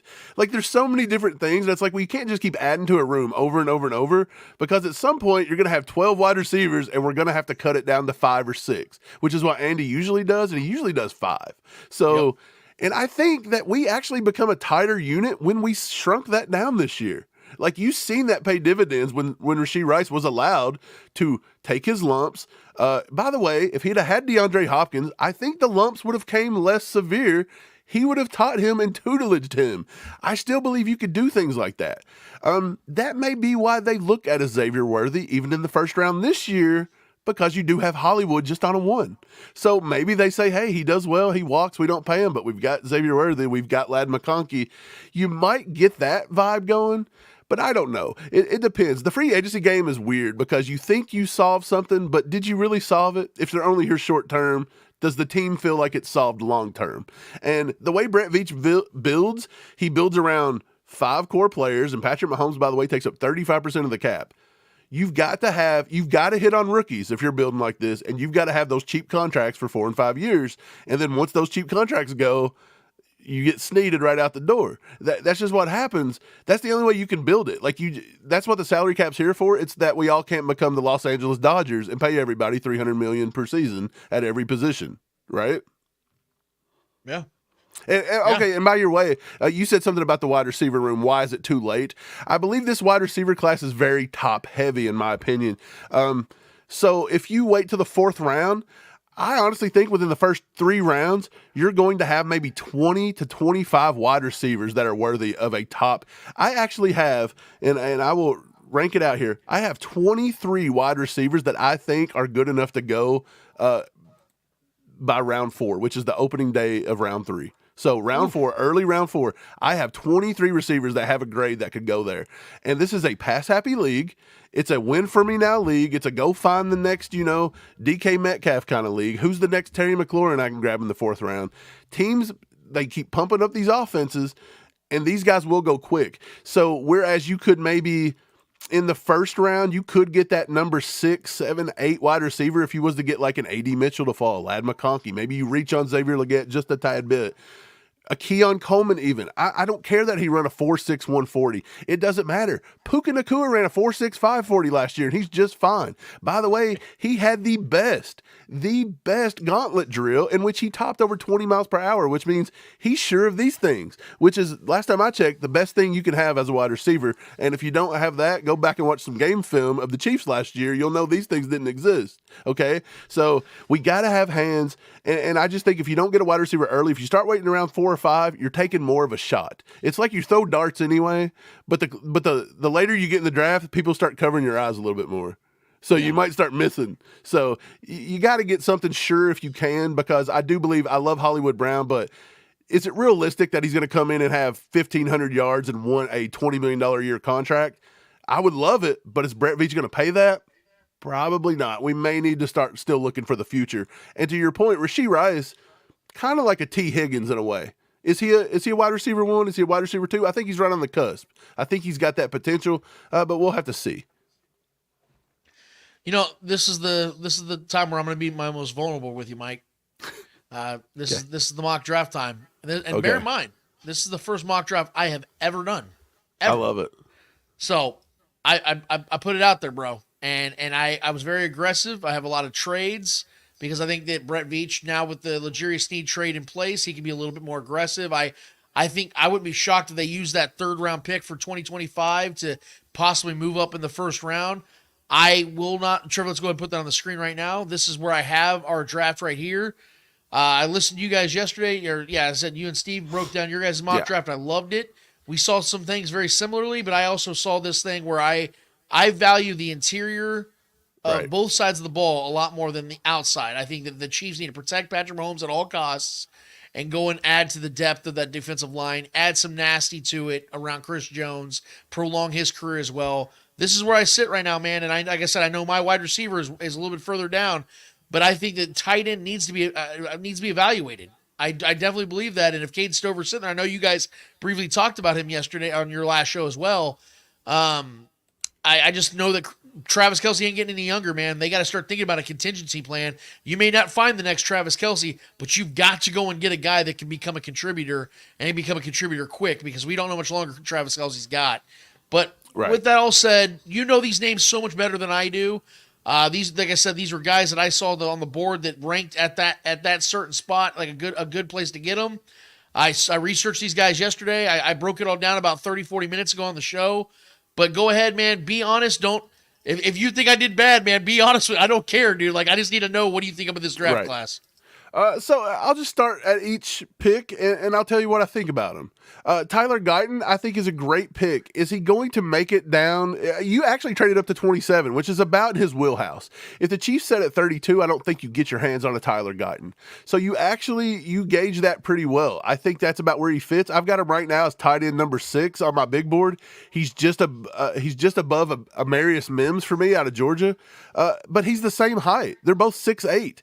Amarius Mims has got about 20 more pounds on him. So he's 6'8", 322. He run a 5.19 40-yard dash at a 1.76 split. But what is great is he's a 34.5-inch vert. You know what that shows me? That kid's got some explosiveness, and he's got lower body strengths. 34.1/8-inch arms, plenty big enough to play tackle.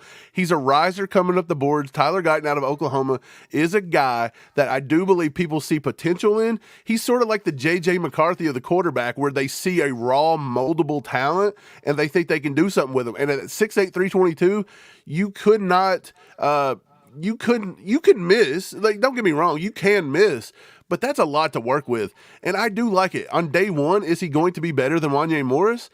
I would say with Wanya's 1 year of experience, I think it would be a nice camp battle. But don't you have to always camp battle? And by the way, whoever loses can always kick inside the guard if you have to. It's not guaranteed we're going to be able to sign back Trey Smith. So you've got Joe Tooney getting a little up there. So you may need depth anyway. We need depth. We're probably not bringing back, a lot of our depth. I think the only ones we got right now is the missed pick out of the TCU. What's his name? I don't even remember his name.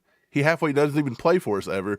But I can't think of it. It's not. Oh, you're talking about Lucas Niang? Yeah, Lucas Niang. Never been a fan of Lucas Niang, and he kind of just sucks. He's very mid, and I think you automatically upgrade over that. So that's a win-win. So I like the Tyler Guyton pick, man. I give you at least an A on that pick. And if the Chiefs move up, I would much prefer them move up to take the tackle than the wide receiver. Yeah. In my opinion, if you think, look, I said that wide receiver's top heavy, but I don't mean it as in top heavy as like there's 5 wide receivers and the rest of them are garbage. I just mean that once you get past like wide receiver 9 or 10, once you get to that Keon Coleman, Ricky Pearsall, then you're starting to look at your Troy Franklins, your Jermaine Burtons, your Brendan Rice. You've got them on here. You start getting into that one, and they have good qualities and they got bad qualities, but the boom bust thing is more prevalent than when you start getting like that top 10 to 15 guy. So that's what I meant by that. But yeah, I think you did well with the tackle pick, man. I like it. Awesome. I like it. Now, just a couple more of these picks, because I definitely want to get your thoughts on this, because I do believe the defensive tackle is, and you said the same thing, this has been your biggest worry, if I'm not mistaken. Right. What are your thoughts on a Tyler Davis, or who would you, if you could, let's say the Chiefs are in that position right there to draft a defensive tackle, who would be your ideal fit for this Chiefs defense? Right. So Tyler Davis out of Clemson. Look, he's a stud, man. Tyler Davis is a straight up can play. He's a better run defender. I think his run defense grade off the top of my head was like a 91 or something last year from PFF, which is pretty good. His pass rush grade is not that shabby either. It was in the 60s, 70s, and he had a pass rush win rate of somewhere around like 11%. So he can get after it. He actually had 18 hurries this year and 2 hits, 2 sacks. So he can do it. The thing about Tyler Davis that I like is he's versatile. He can play the A gap. He can play the B gap. He can line up in a 7 or 9 tech outside. So he's got all that potential that we know Spags loves. So I do like the pick. At 6'2", 300, I'm not for sure what he actually weighed in at the combine. He weighed in at 6'2", 301. So he's pretty athletic, man. The one thing that kind of gets me with Tyler Davis is he's not super explosive with his vert. He was only a 28-inch vert. And if you compare that to, now I will say this, Chris Jones only had a 24.5-inch vert. I mean, if you're looking at testing, boy, he failed that one. And we see how that worked out. But you look at testing for some reason, 29 is about average. So he is sitting just below average. But the thing that bothers me a lot about him is maybe his arm length's a little low. These offensive guards are getting arms at 33, 34 inches, and his arms are not even hitting 32. So he will be struck 2 inches before he can get there. But he counteracts that with his get off, man. He's pretty quick off the ball. I like him. To answer your question, if I was looking for a defensive tackle in round 2, I like Rook Arororo from Clemson, his running mate, 6'4", 294. He's a little bit on the thinner side, but he does have more pass rush upside. I really like Dwayne Carter out of Duke, 6'2", 302. That kid has got an elite vert at 32 and elite hands, 10-inch hands out of Dwayne Carter.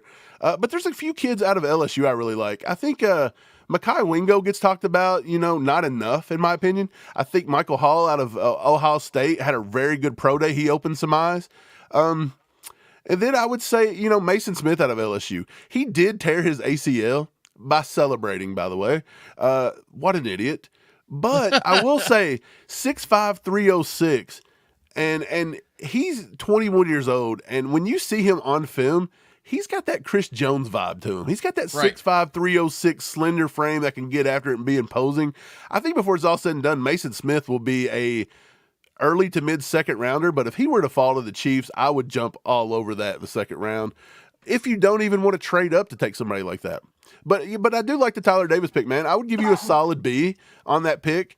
If you want to move on to Cade Stover, we can talk about him. Cade Stover's a hell of a football player. I think that's a steal. Will he be there at 104? I don't know.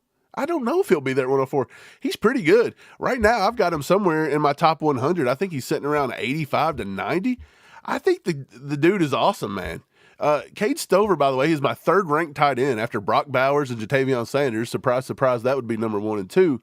But Cade Stover, dude, can I just tell you some stuff about Cade Stover? Cook, man, do your thing. He's a converted linebacker, by the way. He was recruited as a 4-star linebacker in high school. He was Ohio Mr. Football and the Gatorade Player of the Year in his senior year. Okay. When he was moved to Ohio State, he was a defensive end. He played 4 games at defensive end. This guy's the perfect Bill Belichick guy, right?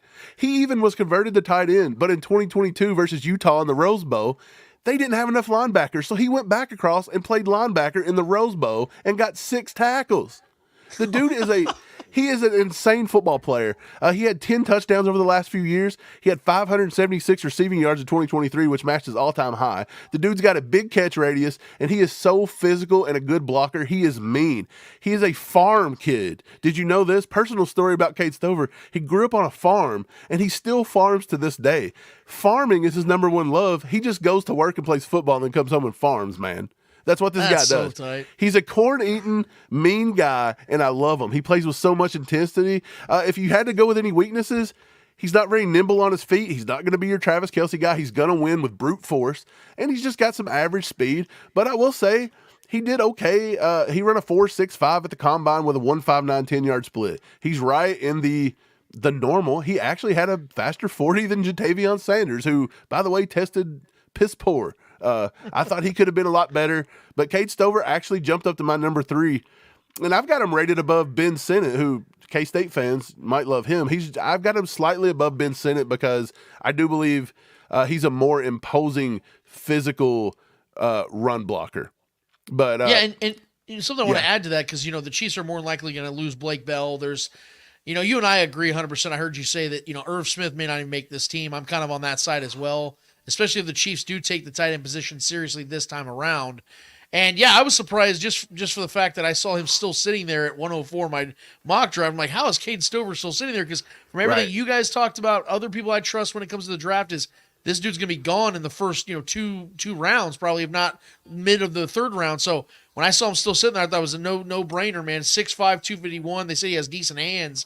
I just felt like that'd be a guy that, adding to this offense, we know Andy Reid loves running that 12-13 personnel with a big body like that, who's able to just be and a farm boy, that country strength, man. That's just that's something we laugh at, but that's also something that should be taken seriously. That's a real thing.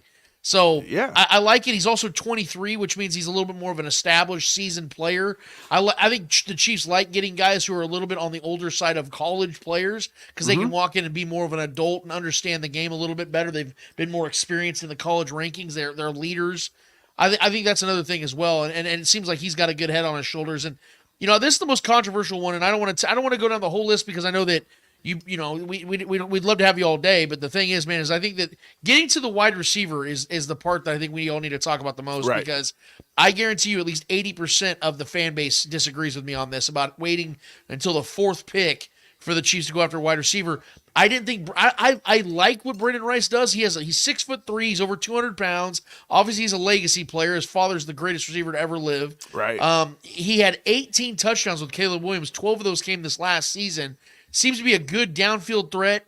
I don't know how fast he is, but I know that he's a big-bodied receiver, and that's something that we've always kind of wanted to see the Chiefs get, because a lot of these guys are smaller guys. Hollywood Brown's 5'11", Tyreek was 5'10". Rashi's a little bit on the bigger side. I think he's 6 foot, 6'1". But I think that this team could add a little bit more size to this offense, and if Brendan Rice is there, doesn't look like a bad pick to me. But you're the expert here, bro. What would your thoughts be on Brendan Rice as the fourth selection for the Chiefs in this draft? Right. So I don't think he would be on the board where you got him. So I think that's incredible value in your mock. And that's what some people don't understand. When you do mocks, you do these as exercises to see what scenarios could be. And in this scenario, he was there. You take him. You never know. People slide up and down draft boards all the time. They could have ate something bad in the green room, and the word gets around to an agent, and they fall into the second round. Okay? Like, they're so fickle when it comes to this stuff. Look at Will Levis last year. The poor guy had to sit there and wait till round 2 before he got picked. He looked sad. We all remember Aaron Rodgers doing the same thing. So it does happen. Teams do slide. But look, I think Brendan Rice, as you said, you hit the nail on the head. 6'2", 208. His pops is Jerry Rice. Sign me up to put him in our receiver room a few days a week. If he wants to come in and be the shadow dad that sits on the sideline and yells, sign me up. I'll take it. I think we all know that our wide receiver room could have a little bit of help there. I know people wasn't too impressed with our wide receiver coach last year. But look, 6'2", 208, I think he's going to be a day 2 pick, which means he's going to go in round 2, round 3. He's 21. He's a younger guy. I break down all the metrics, man. I break them down, and I look, and I look, and I look. And the ones that I like to look at are 40-yard dash, 10-yard split, vert, arms, and hands. Why? You got to have big hands. You got to have long arms so you can jump, but you take the vert, and then if you got longer arms than the DB, it doesn't matter how long his arms are or his vert if yours are longer. So I look at that, and then, of course, 10-yard splits, you got to get out of your break, and 40-yard dashes for long speed. If you compare Brendan Rice, by the way, in those 5 metrics, he ranks in the 40, the vert, his arms, and his hands at above average. So he actually rates great on my board. He actually hits elite on the 10-yard split. He's an elite player. His 10-yard split, by the way, is a 1.55. And you would say, oh, that's not impressive. Tyreek Hill was a 1.50. Justin Jefferson is a 1.54. Brendan Rice is a 1.55, a 1.59, Jamar Chase. He is almost a 4/10 of a second faster than Jamar Chase or whatever, 4 100s, I don't know what it is, 1.59, 1.55. So he's faster than Jamar Chase out of the 10. At a 4.5, he runs just as fast as Puka was a 4.57. Stephon Diggs is about a 4.46. So he's right in the middle there. But look, man, if you look at the top 10 wide receivers in football last year, the most guys that were out there that produced was an average of a 4.47. So a 4.5 does not necessarily mean you cannot do it. Will it be harder? Maybe so. If you look back at some of his stuff, this is what really kind of bothers me about him. His receiving grade was pretty high with PFF. 70 targets, 791 yards, 12 touchdowns this past season. His contested catch rate is very low. He only wins about 1 out of every 4 balls. So that tells me he might not have that breakaway speed. So if he gets in a contested catch rate, I don't love it. But how many 50-50 balls does Mahomes actually throw? We don't do that very often, in my opinion. I don't really see many 50-50 balls that Mahomes likes to throw. He throws you open, or he just won't throw it. He'll just dip it down to Kelsey if all else fails. But, yeah, he only had 2 drops this year. I think it's a fine pick, man. I think it's a fine pick. I think it's a great pick at where you got him. I would give it an A. I'm happy with it. The one guy on your board that I absolutely just fell in love with was pick number 199, Tyrone Tracy Jr. Throw it back on there real quick. You want to talk about Tyrone Tracy Jr. That kid right there is flat out an incredible story. He was right up the road, man. We're from Louisville. He's right up in Indianapolis. When he was recruited, they wanted him to become a running back. And he said, no, I'm a wide receiver. So I'm pretty sure he went to Iowa. I think he started his career in Iowa as a wide receiver. And then guess what? Purdue went through some coaching changes, and the same coach that was like, I tried to recruit you to be a running back. Would you like to come back to Purdue and be a running back? And he said, hell, let's do it. So he comes back, and now he's a running back. He did it. And, dude, it's crazy. He was a Gatorade Indiana High School Player of the Year all the way back when he was a senior. He's in the 94th percentile in his 89th percentile in his 3-cone. He forced 46 missed tackles in only 114 attempts in 2023.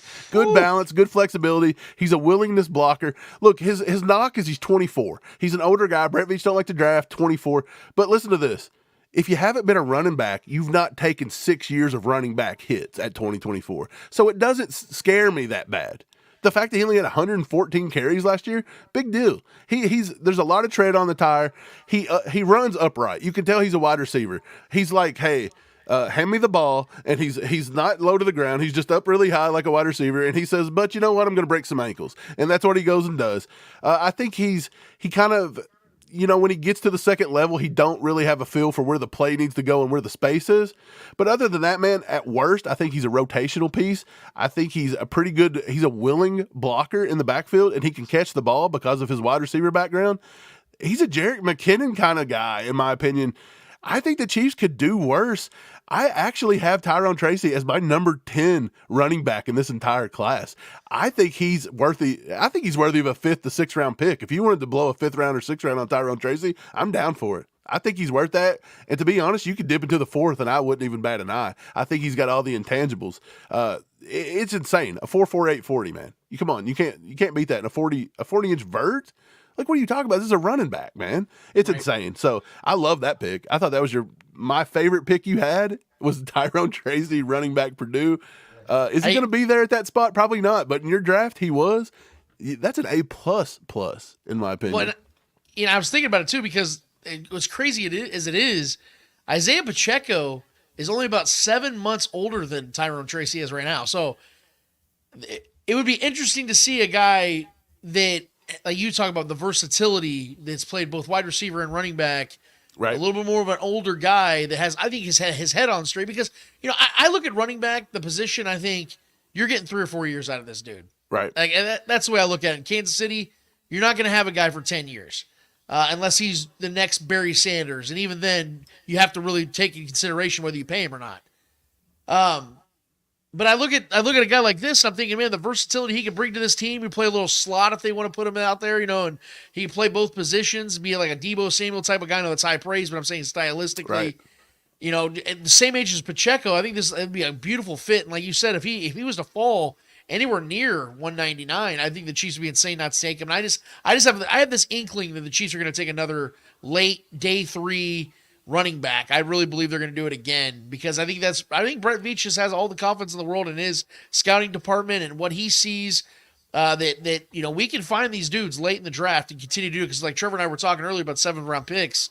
I mean, Brett Veach has gotten Isaiah Pacheco, Jalen Watson, Right. Nick Allegretti, Nick Jones, Najee Johnson. Those 2 guys look very promising. If those guys hit, you're talking about 4 or 5 7th round picks in just a 6-year span that Brett Veach has hit on. I mean, that's insane to think about, man. So I think that I'm glad that was a pick you were excited about, because that was one I was really excited about as well. But I try to underplay it. But I don't know, Mike. It sounds like you kind of liked my draft, dude. I'm just saying. I think what I noticed in your, I really like the C.J. Hansen pick out of Holy Cross too. I think you've got to get that interior line taken care of. I think you got guys at good spots. Like I think Cade Stover was underdrafted. I think Brendan Rice, you got to steal on that. You definitely got to steal on the Tyrone Tracy. I just think for where you got him, great. I mean, Tarheeb Steele's a pretty long corner, and Cedric Johnson is not no slob out of Ole Miss playing SEC talent. He can get after the ball, the rusher and the ball carrier as well there. He might have a little trouble setting the edge, but I mean, that's something you teach. We also drafted B.J. Thompson. We actually come up from B.J. Thompson last year. He ain't setting an edge. So it's obvious that the Chiefs are kind of going in a different pass rush, or at least they're trying to dip their toes in a little bit and do something a little different there. But yeah, man, love the Tyrone Tracy pick. Honestly, to me, at 5'11", 209, he reminds me of a less polished Jalen Wright out of Tennessee, who we took in the 3rd round of our first mock. People were like, why are you taking a running back in the 3rd round?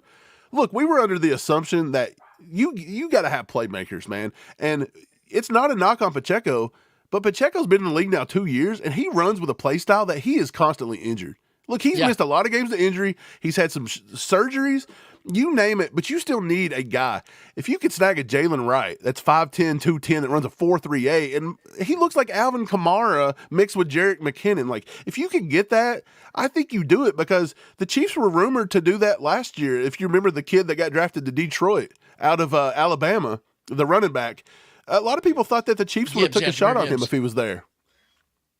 So I don't think I think Brett Veach and them could pull the trigger on a running back or somebody at any point in the draft. It's just who you like, man. It's your draft board, and I think fans get a little caught up with like, well, you got to take the running back late. Well, you don't necessarily have to. It depends on how high he is on your board and what they think they can get later. And like if wide receiver's super deep, why do you want to reach in the 1st round? Go ahead and get him in the 3rd, man. If running back, look, I'm going to hot take.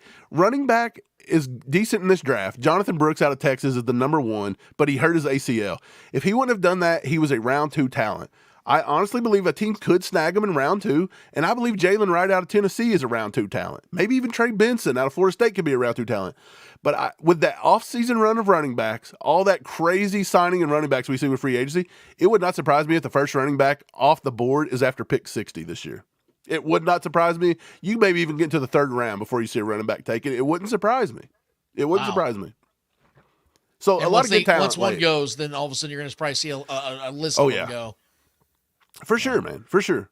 Goddamn, Mike. This is good shit, man. Like, I love the draft, dude. If you get me going, I'll be here all day. Bro, every player we talked about, you had like their backstory. I think I'm pretty sure like 3 of the guys you had their dental records. Like, dude, you know what's funny is I get into the draft stuff, but I do not start till the Chiefs season ends. So for the past few years, I have not started till mid-February, right? This year, I'm getting a head start. I want to be sure. I do want their dental records next year. You know why? Because I'm hardcore, man. Next year, I'm calling their dentist stuff. We're going to see how many cavities the quarterbacks have next year, Well, that's what we have you on the show, dude, because you guys are as in-depth as it gets. I love your guys' show. You guys do incredible work over there at All Chiefed Up. I would tell everybody to go subscribe, but everybody that's probably watching our show right now is probably a transplant from ACU. So you guys just keep following these dudes, keep doing what you guys are doing. Final thing here, Mike, before we get you out of here, bro, because you've given us a ton to chew on here today, bro. Like, this has been a great show, and I can't thank you enough. First round, dude. What are the Chiefs doing? What is they trade up, trade back, stay at 32? What position? What player? I mean, obviously you have the right to change your pick before that day comes, but right now, as today sits, what do you think the Chiefs are doing with that first round pick, man?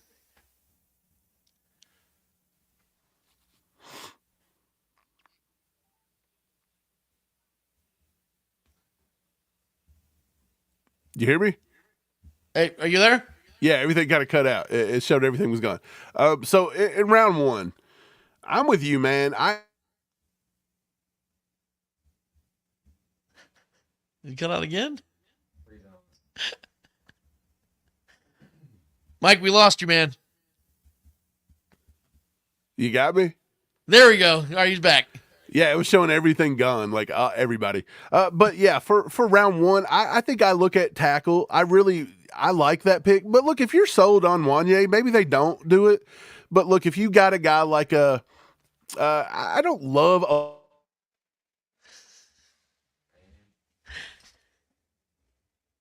They just won't let us have Mike's picks. Damn it! What's going on? Red Tribe Center said Deep State got him. Damn it! Deep State, man. Come on. He gave up too much information, dude. Mike's like Fox Mulder. He's getting too deep in the weeds, bro. I'm deep. You're deep in. All right, Mike, you're back. All right, go ahead. Okay, Go cook. Yeah, let's go. Okay, so look, if you can get up in the mid first to get an offensive tackle, I do it. If Ataliese Fuanga from Oregon State falls, go for it. They talked to him at the combine. This is bullshit. What is happening right now? You're in the Matrix. I hear a helicopter swooping over our house. What's going on, dude? Dude, Mel Kiper has come to get me off the screen.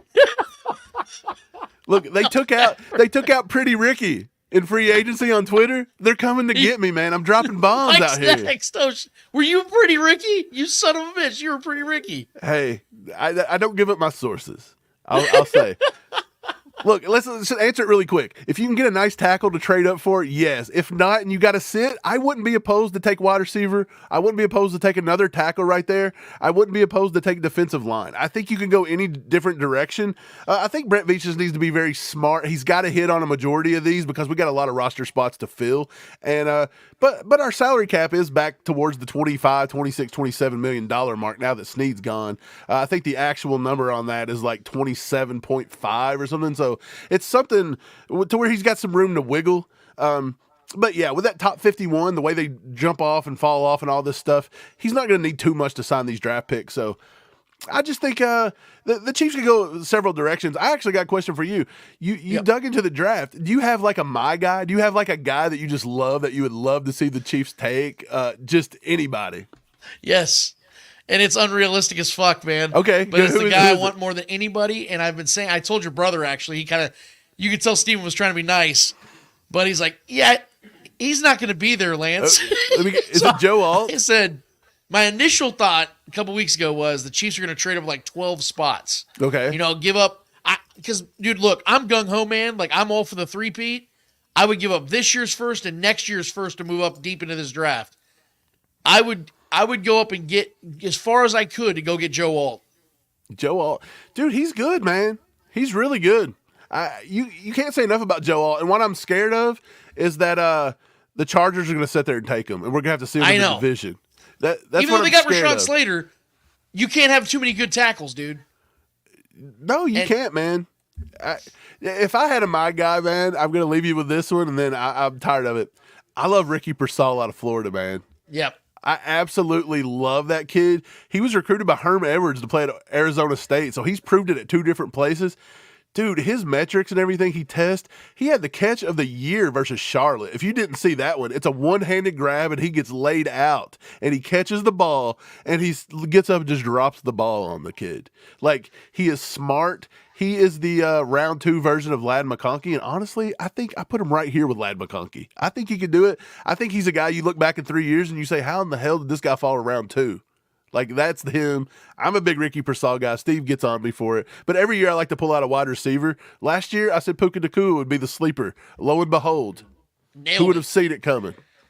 Nailed it. So basically we should just go ahead and put nails in, and Ricky Purcell is going to be that next guy. I love Ricky Purcell, man. It's just something about him. He loves the game of football, and you can't coach that, you know? And I want a guy. He's got one of those names, too, that he's got like a superstar name, Ricky Purcell. That just sounds like a dude that you could market. Right. Oh, before I go, Dallin Hoker, look him up, Colorado State tight end. Speaking of loving the game, he actually got trespassing charges because him and his wife snuck onto Colorado State's campus so he could use the jug machine in the middle of the night. That's the kind I want a guy that can break the law to do better at football, baby. You put him on the Chiefs, and I'm here. Patrick Mahomes would love that dude. Dude, break the law and let's win some Super Bowls. I don't care. I will buy him 2 jug machines for Christmas. He's using them. That's awesome, dude.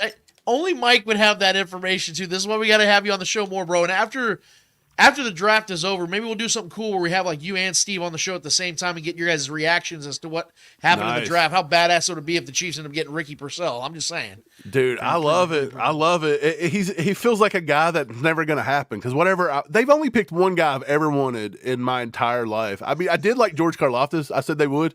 But the one guy I wanted them to take, and then it didn't turn out so well because of his attitude, Marcus Peters.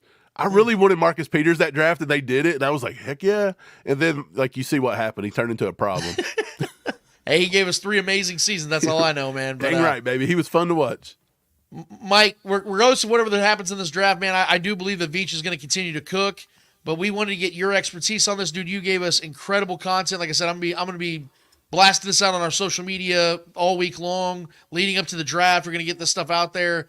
Dude, you guys are doing incredible. I mean it, bro. You guys do awesome work. You guys are one of my favorite shows. You're one of the best shows out there by far. You guys are authentic as fuck. Great guys, great hangs. And you guys inspire us to keep doing what we're doing here, bro. If you could be so kind, for the few people that might be watching the show that already subscribed to you guys, let them know where to find you, what nights, what days you guys do your show, all that good stuff. Right, man. We're all chiefed up. If you didn't know, and usually it's me and my bro doing this, and I don't know where he's at today. Who knows? Who cares? I'm on here talking draft with Lance. But yeah, man, all chiefed up on all socials. We just now hit like 26K on YouTube subscribers, and I don't say that in a way of like trying to be a brag. Like when we started this, we were like, why would anybody want to watch us? And then here we are. So, I mean, it's crazy, but we accept the responsibility, and I will continue to put in the hard hours of work because that's what I do, and I don't even get paid for it. You know why? Life sucks. I mean, it really does. Let's enjoy it with football while we can. So, yeah, man, follow us on all socials, and you know, if you like Patreon, we got a Patreon /allchiefedup. By the way, can I shout out? We got demonetized. You know that one, Lance. YouTube pulled the plug on us for 3 months and said we were reused content, which means that we were fake. That's what they essentially said. Are you guys familiar with the channel Scrambling Armchair? Yes, I saw you tweet about we know about him, and then we saw you tweet it out last night, so we retweeted that for you guys. He had wrote us and said that they demonetized him for the same thing. It's said that he's fake and he makes fake content. Now, I do know, how do you have, this is a cat that just talks in a mic and shows a still image on screen. How in the world is that reused content? Right. YouTube is a disgrace. I don't know why they keep doing this to people. I hope it don't happen to anybody else, but it's very odd that the low-hanging fruit in the Chiefs content creator space is getting attacked. Something is happening in the top of the creator space, and I'm not going to name names, but it's wrong, and you're messing with people's lives because that dude works hard, and now he gets to be demonetized for 3 months, and guess what? He's not going to be able to do that. He's not going to be able to put good content out for people. So it really bothers me, and if it is something in the higher ranks, you know, trying to pick off the low-hanging fruit, that's not cool. It's dishonorable, and if you're as good as you are, go do you and hang out, and we'll just be down here by ourselves, you know? Right, that's something you and I talked about, and we'll keep that off the record, but yeah, there's something a little fishy about what's going on, man. Yeah, something weird's happening, man. And the funny thing is, if you want to see reused content, go watch some shorts of the actual guys at the top. Right. That's what reused content looks like. And somehow they're just sliding by. And then the guys without the reused content are getting hit. So something stinks, man, about it. It really does. They're and I getting don't by like because we down here just worry about ourselves. We mind our business. Maybe they could try to do the same. But yeah, something needs to happen, dude. But shout out Scrambling Armchair. If you guys haven't subscribed to him, go subscribe to him. Show him some support, man, because he may need it. He may start a Patreon during this time too. We had to do it, and but yeah, I just like to support Chiefs content, man. Why does everybody got to fight? Let's just get along. Like if you don't like Snead not being here, I don't care. I don't like you any less. Like that just means you're not paying attention. Well, to be honest, it makes a better conversation anyway when we can see things from different points of view, man. I think that's always a good thing as well. And I think it just kind of sharpens us. I agree with you. The fighting shit, the pettiness between Chiefs content creators is so dumb. Because at the Right, end of the day, it's we all love weird. the same team. We love the same things. We do the same things. We talk about the same things. Why can't we just enjoy? Honestly, I enjoy other people's content. Like I said, I watch you guys all the time. I watch Chief Concerns. I watch several other shows that are well informed. RGR. I mean, those guys, Daniel Harms, those dudes, they know their shit. I don't look at anybody else's Right. competition. I look at them as a community. Let's keep that going, man. I wish that more people got it like that, but we know you guys do. We know Chief Concerns does, and we definitely have that down here. So let's keep that shit rolling, man. And again, Mike, you made this show what it was today, dude. I cannot thank you enough. And hopefully, whenever you have more time on a Saturday, bro, we'd love to have you back and talk about what the Chiefs are going to be doing moving forward, brother. For sure, man. If you ever want somebody that knows way too much about the draft and dumb stuff, just to have me back. You'll be the first I call. Trust me when I say that, bro. Okay, In the man, I meantime, appreciate you enjoy the guys. rest of your weekend, brother. Thank you so Y'all much have for a being good with one. us Go today. Chiefs. See you, buddy. See ya. That was our guy, Mike Williams, man. God damn, that was good. That was great. That was great, dude. He gave us, like, I knew Mike was going to come with it today. I knew he was going to give us whatever we needed today and more. Yeah. But he's telling us about guys breaking into the damn stadium to work with the jug machines. Like, I didn't know any of that shit. I think that's fantastic, bro. Yeah, outside of the technical difficulties to start the interview, yeah, everything was fine. But, Yeah, trust me to say, guys, starting next week, this will no longer be a problem. We've been prolonging and procrastinating when it comes to some of the shit that we needed to fix. That's being officially fixed this next week. Thank you guys for hanging out with that whole segment. That was a awesome. well in doubt. Like, I mean, that was something that was like a steak. Yeah. That was like chewing on a steak, man. He gave us some real shit today, dude. I really appreciate Mike Williams. Go follow All Chief Duff if you're already doing it, guys. They have literally one of the best shows out there. And I'm not saying that to be nice. Those are our buds. Those are our pals for sure. But they really have a great show. They have good a content great in general show. on Twitter and everything too, or X. Oh, Yeah, man. I Yes. definitely thoroughly enjoy their content on there as well. And I've hung out with these guys in person. There's some people that know that we meet in the community that I've never really actually like tangibly been around. So I try to reserve my opinion on them as a person, just being real. Yeah. I've hung out with Steve and Mike. They are salt of the earth dudes, man. Down to earth, super humble, love their fan base, treat everybody like family. They accepted me. I mean, they're good dudes, man. Yeah, So if they accept you, they got to be some very they gotta be- caring people because yeah. you're hard to digest. Should pay them just to care. Shit. Sure, let's get to the people, man. We've been making them wait for 2 hours. It's time. Let's get to speaking. What's going on with the people in the chat, Trev? Yeah, it's been an extremely active chat, obviously, with the interview and everything, and Mike's people coming over. That's always fun. But not Thank too you, many, guys. not too many questions. A lot of accusations and a lot of statements in regards to the Snead stuff. And, Sure. People want to voice their opinions. But as far as questions go, I did highlight a few of them. I'll start from the top rope here on YouTube. Our guy Michael Maldonado. Man, I said that right the first time. Hell yeah, Look what are you at gonna that, do, man. Trevor? Enough times that I got my reps in. So, Mike asked us: do Chiefs trade up aggressively with the picks they got for Snead, or do they stay depending on who they have on the board? I think that there's a really good chance either happens, but I'm going to go out on a limb and say that I think that because of the fact that the Chiefs know this year is so imperative because they could really become, in my opinion, the greatest dynasty ever. They three-peat, they're the greatest dynasty ever. Yeah. Because the Patriots had two separate dynasties, so you can't say that was one dynasty. Sure. There was a 10-year gap.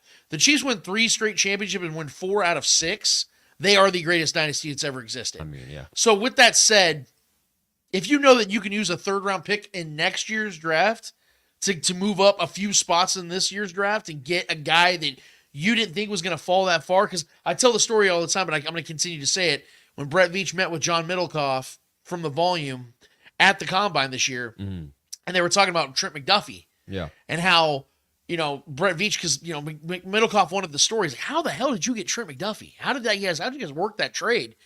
And Brett Veach said, like, well, all of our mock boards didn't have Trent McDuffie on them because we didn't think he was going to be there past 16. They assumed that McDuffie would be gone the first 15 picks.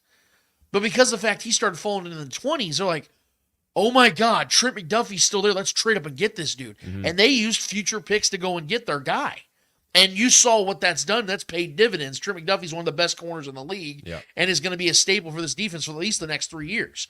So I think that if there is a tackle, because Mike asked me that question, who's your guy? It's without question, it's Joe Alt. I think he is the most surefire tackle in this draft. He's a legacy player because his father, John, used to play for the Chiefs, ironically. And I think just from a story perspective, from a performance perspective, if they were to land this dude, if they were to land one of these top 2-3 tackles in this draft and the first 25 to 27 picks, the Chiefs have to do it, Trev. So if I'm a gambling man, knowing how much this season matters to the Chiefs, I think they risk it. I think they go and they trade up. They send a few picks to whoever they end up going with, more likely an NFC team, and they go and get themselves a stud left tackle that's going to be their guy for the next decade that can help solidify this offensive line, can be a day one starter. Sure, Wanya Morris can give him some competition or whatever. I'm not banking on that being much of a competition because if you're getting a first-round left tackle, more times than not, that guy's a day one starter, and I think that's what they would get, and I think that you see them go and get wide receiver depth, tight end depth, things of that nature, defensive line depth, and they just continue to build this dynasty into what it's becoming, man, and I think that's the best way to do it. Yeah, I agree, and I think, with the question being, do they trade up aggressively with the picks they got for Snead, which is obviously a 7th rounder this year and a 3rd rounder next year. If they were going to trade to move up in any way, I think trading up and trading with that 3rd round for next year, like you alluded to earlier in the show, to move up into the 1st round or the 2nd round or whatever, makes a lot of sense. And I think if they did trade up aggressively, I feel like it would be either a defensive lineman or a wide receiver. Right.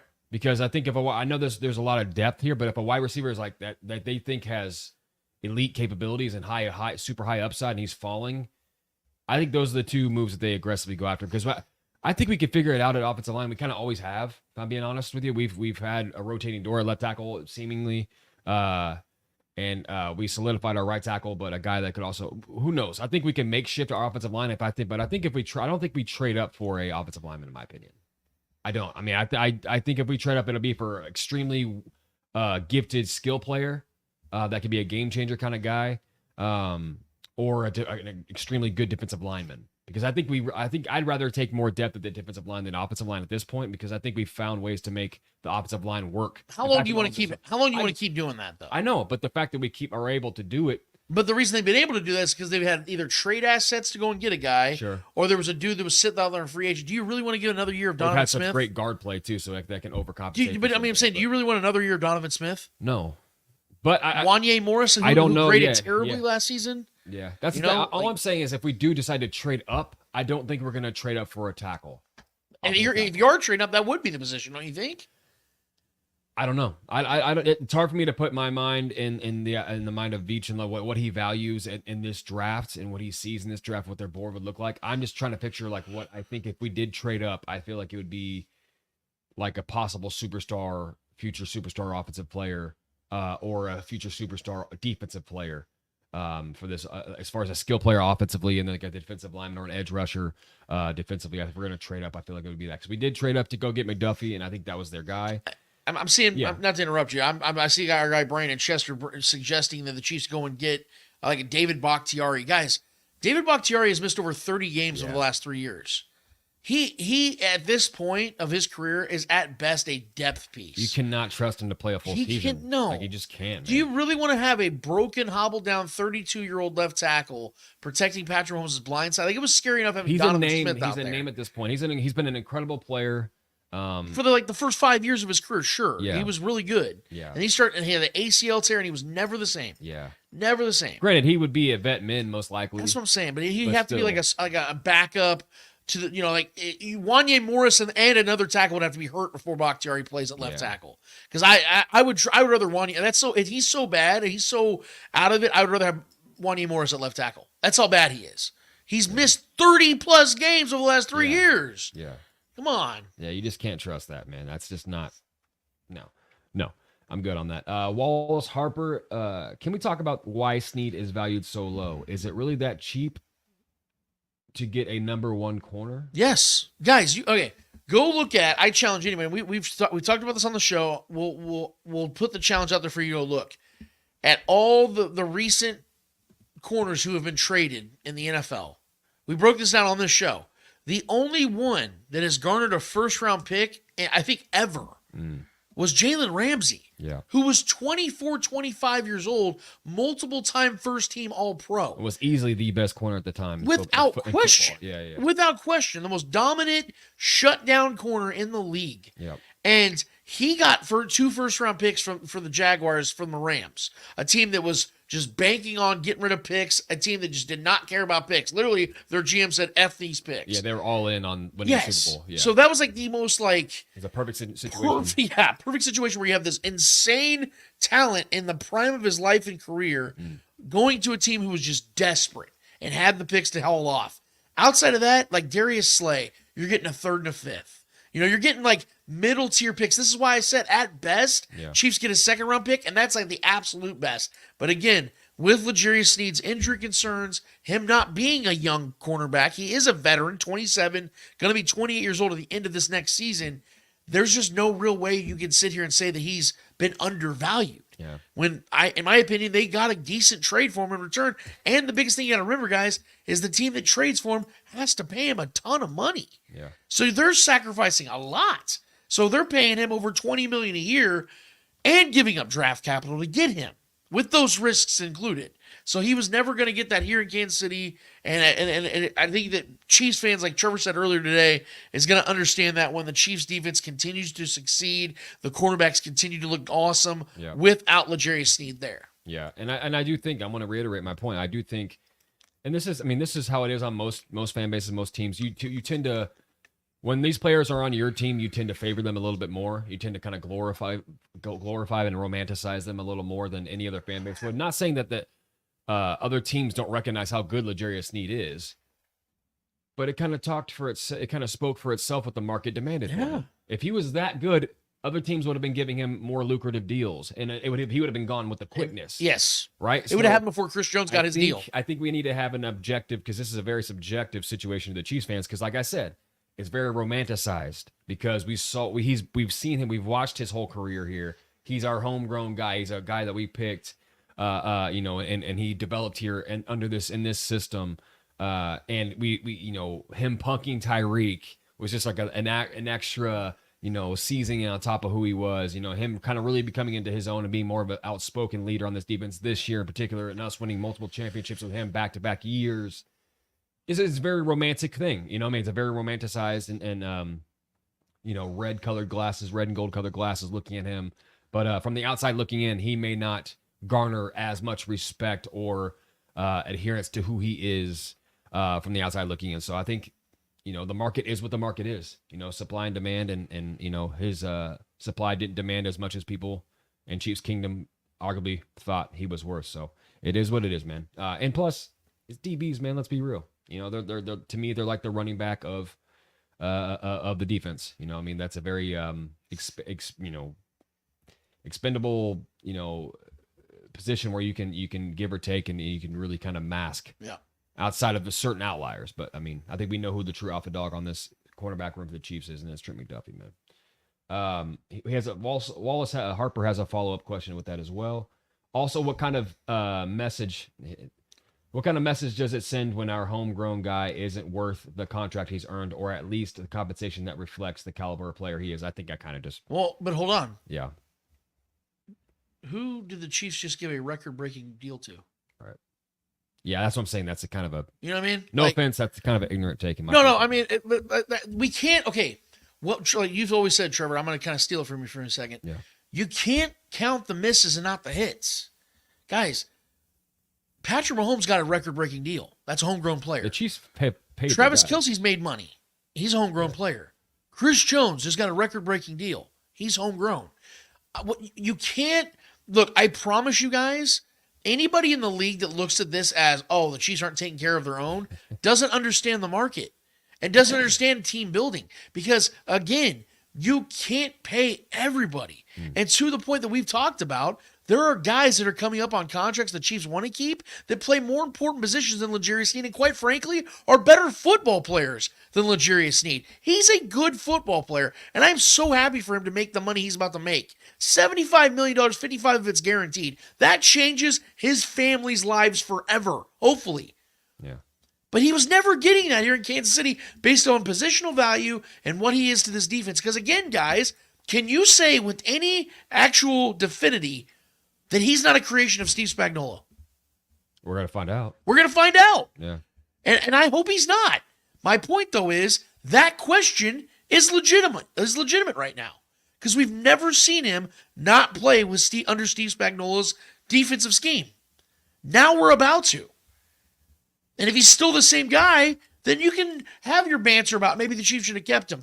But I'm telling you what, guys, when the Chiefs have a better record than the Titans, they're contending for more Super Bowls. You're not going to sit here and say they still should have paid Snead. But even if he goes and he's incredible in Tennessee, I mean that's another good system over there. They have a good defensive system over there. They tend to have good defensive lines consistently over there to find ways to get pressure, and that helps DBs obviously.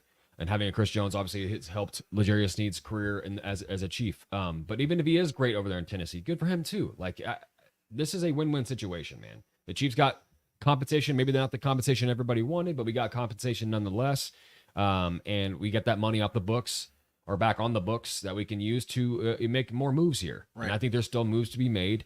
And like I said, I truly believe that come week 7, 8, 9 next year, when the Chiefs have won 6, 7 games, no one's really going to be having the rhetoric of, oh, you know, if L'Jarius is here, this wouldn't be happening, or blah, blah, blah. I don't think we're going to have those conversations, honestly. I think we're going to really be moving on, and no one's going to really be thinking about that anymore. So similar to how I'm going to move on from this comment, this question. So next one is from, I believe, our guy, John Harrison.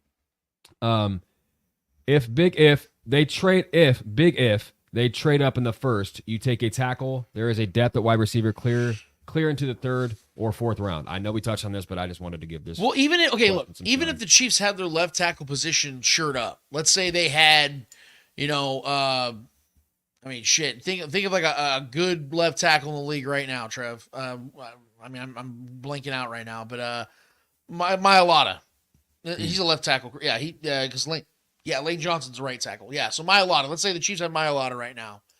I still wouldn't go wide receiver in the first round. Because of the fact, guys, that listen to what is being said.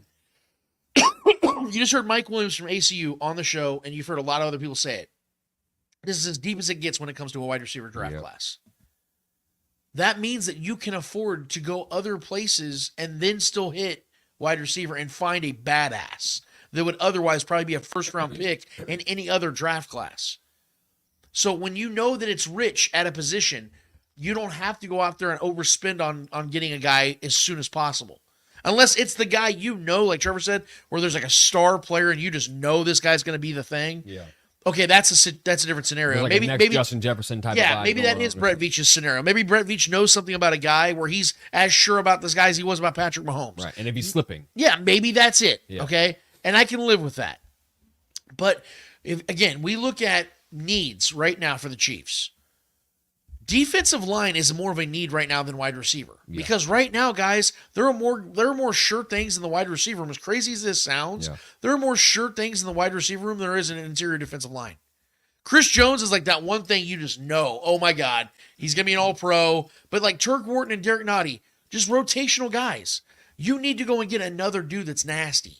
Another guy that can pull a guard and a center, that can get a lot of attention. Like, there's nobody else like that right now in the interior side of this defense. Yeah. So that's why I think those tackle and defensive tackle, offensive tackle and defensive tackle are the two positions that I would hit first in this draft, even with knowing that wide receiver is a position the Chiefs do technically still need.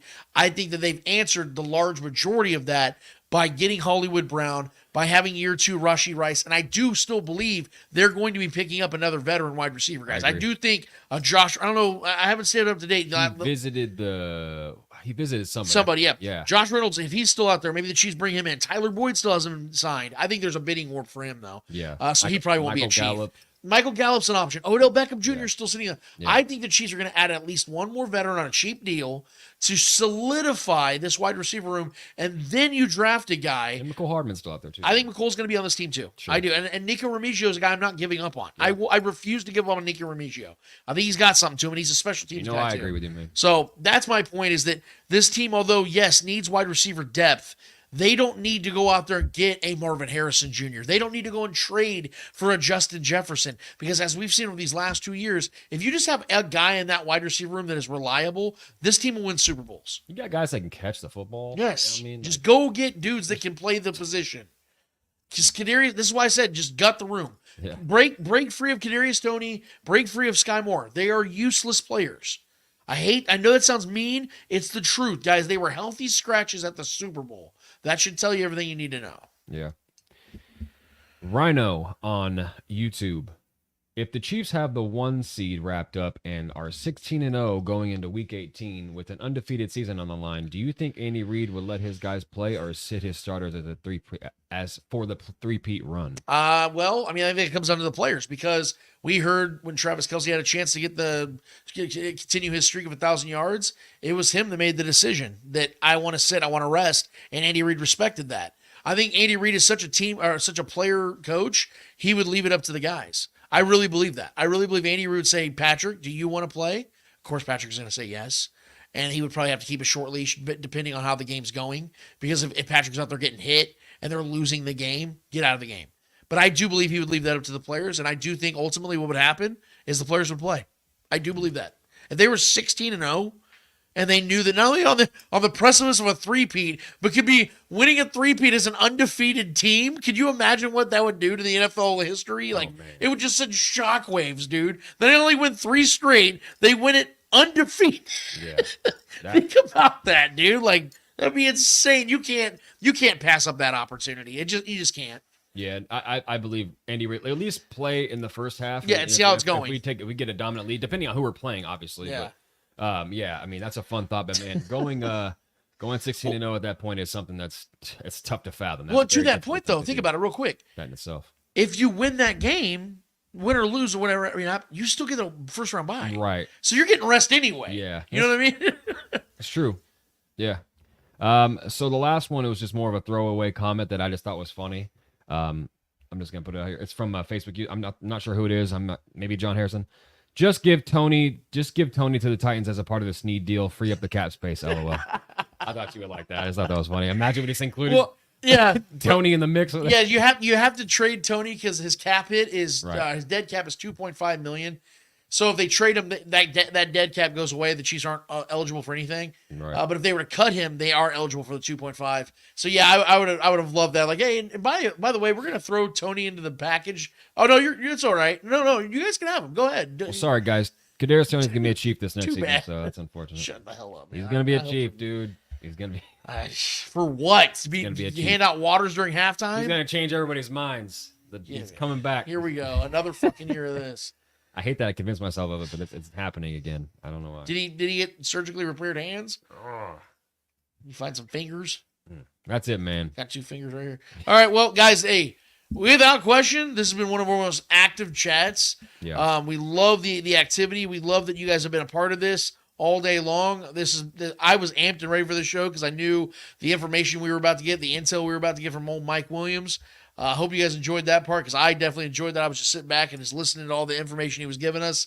Great stuff. Thank you guys for being a part of the Speak It as we do every single week, where you give you guys a platform. I say it at the top of every single show. I may not have today, though, so I may have broke the streak, but I'll say it at the bottom of the show as well. If you guys have not already done it, go to our YouTube channel, hit the Spoken Podcast, and then hit subscribe. Obviously, you notify, like and all that, so please hit the like button as well because that gets us out there on the algorithm as well. But more than anything, guys, get in the chat, start chatting it up with us like most of all you guys have already been doing. Don't be shy. Hit us up. We'll get to you guys as much as we possibly can, man. That's the best part of the show every single week. But Trevor, we do have one more order of business to get to. What is it called? Hold this L. Each and every episode, we finish off every single episode with a series of L's in the world of sports. Whether those L's are friendly or not so friendly L's in the world of sports, we promise you who's ever holding those L's deserve those L's in the world of sports. Trevor Twidwell, who's holding the L for you this week? So Russell Wilson is gonna have to hold the L for me this week, man. I understand. I did see the Steelers. I kind of predicted the Steelers thing happening. This is ironic. Yeah, but did not see the Steelers trading for my boy Justin Fields.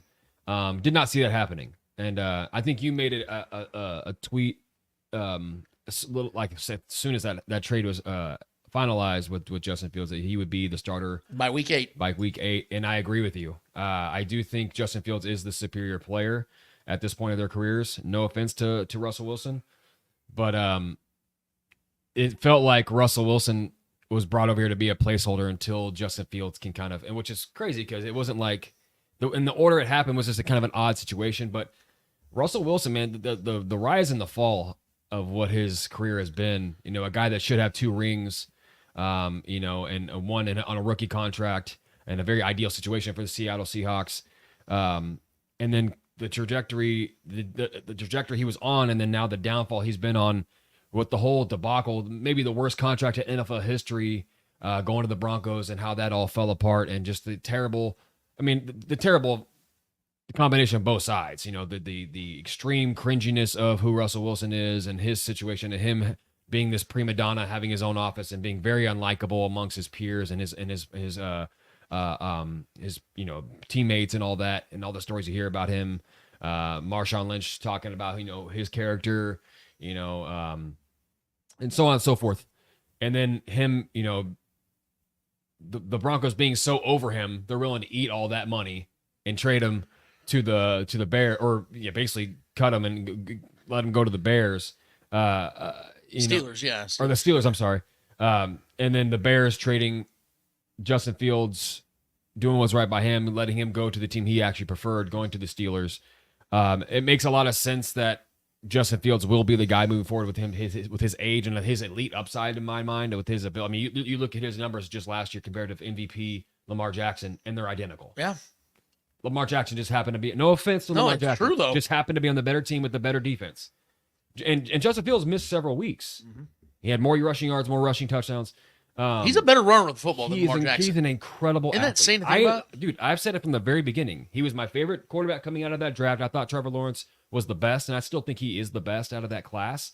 But Justin Fields is an elite athlete and still has a lot of potential to be a legitimate, good starting quarterback. And I think he landed in a great spot with some great leadership and a great franchise historically that knows how to get the best out of their guys.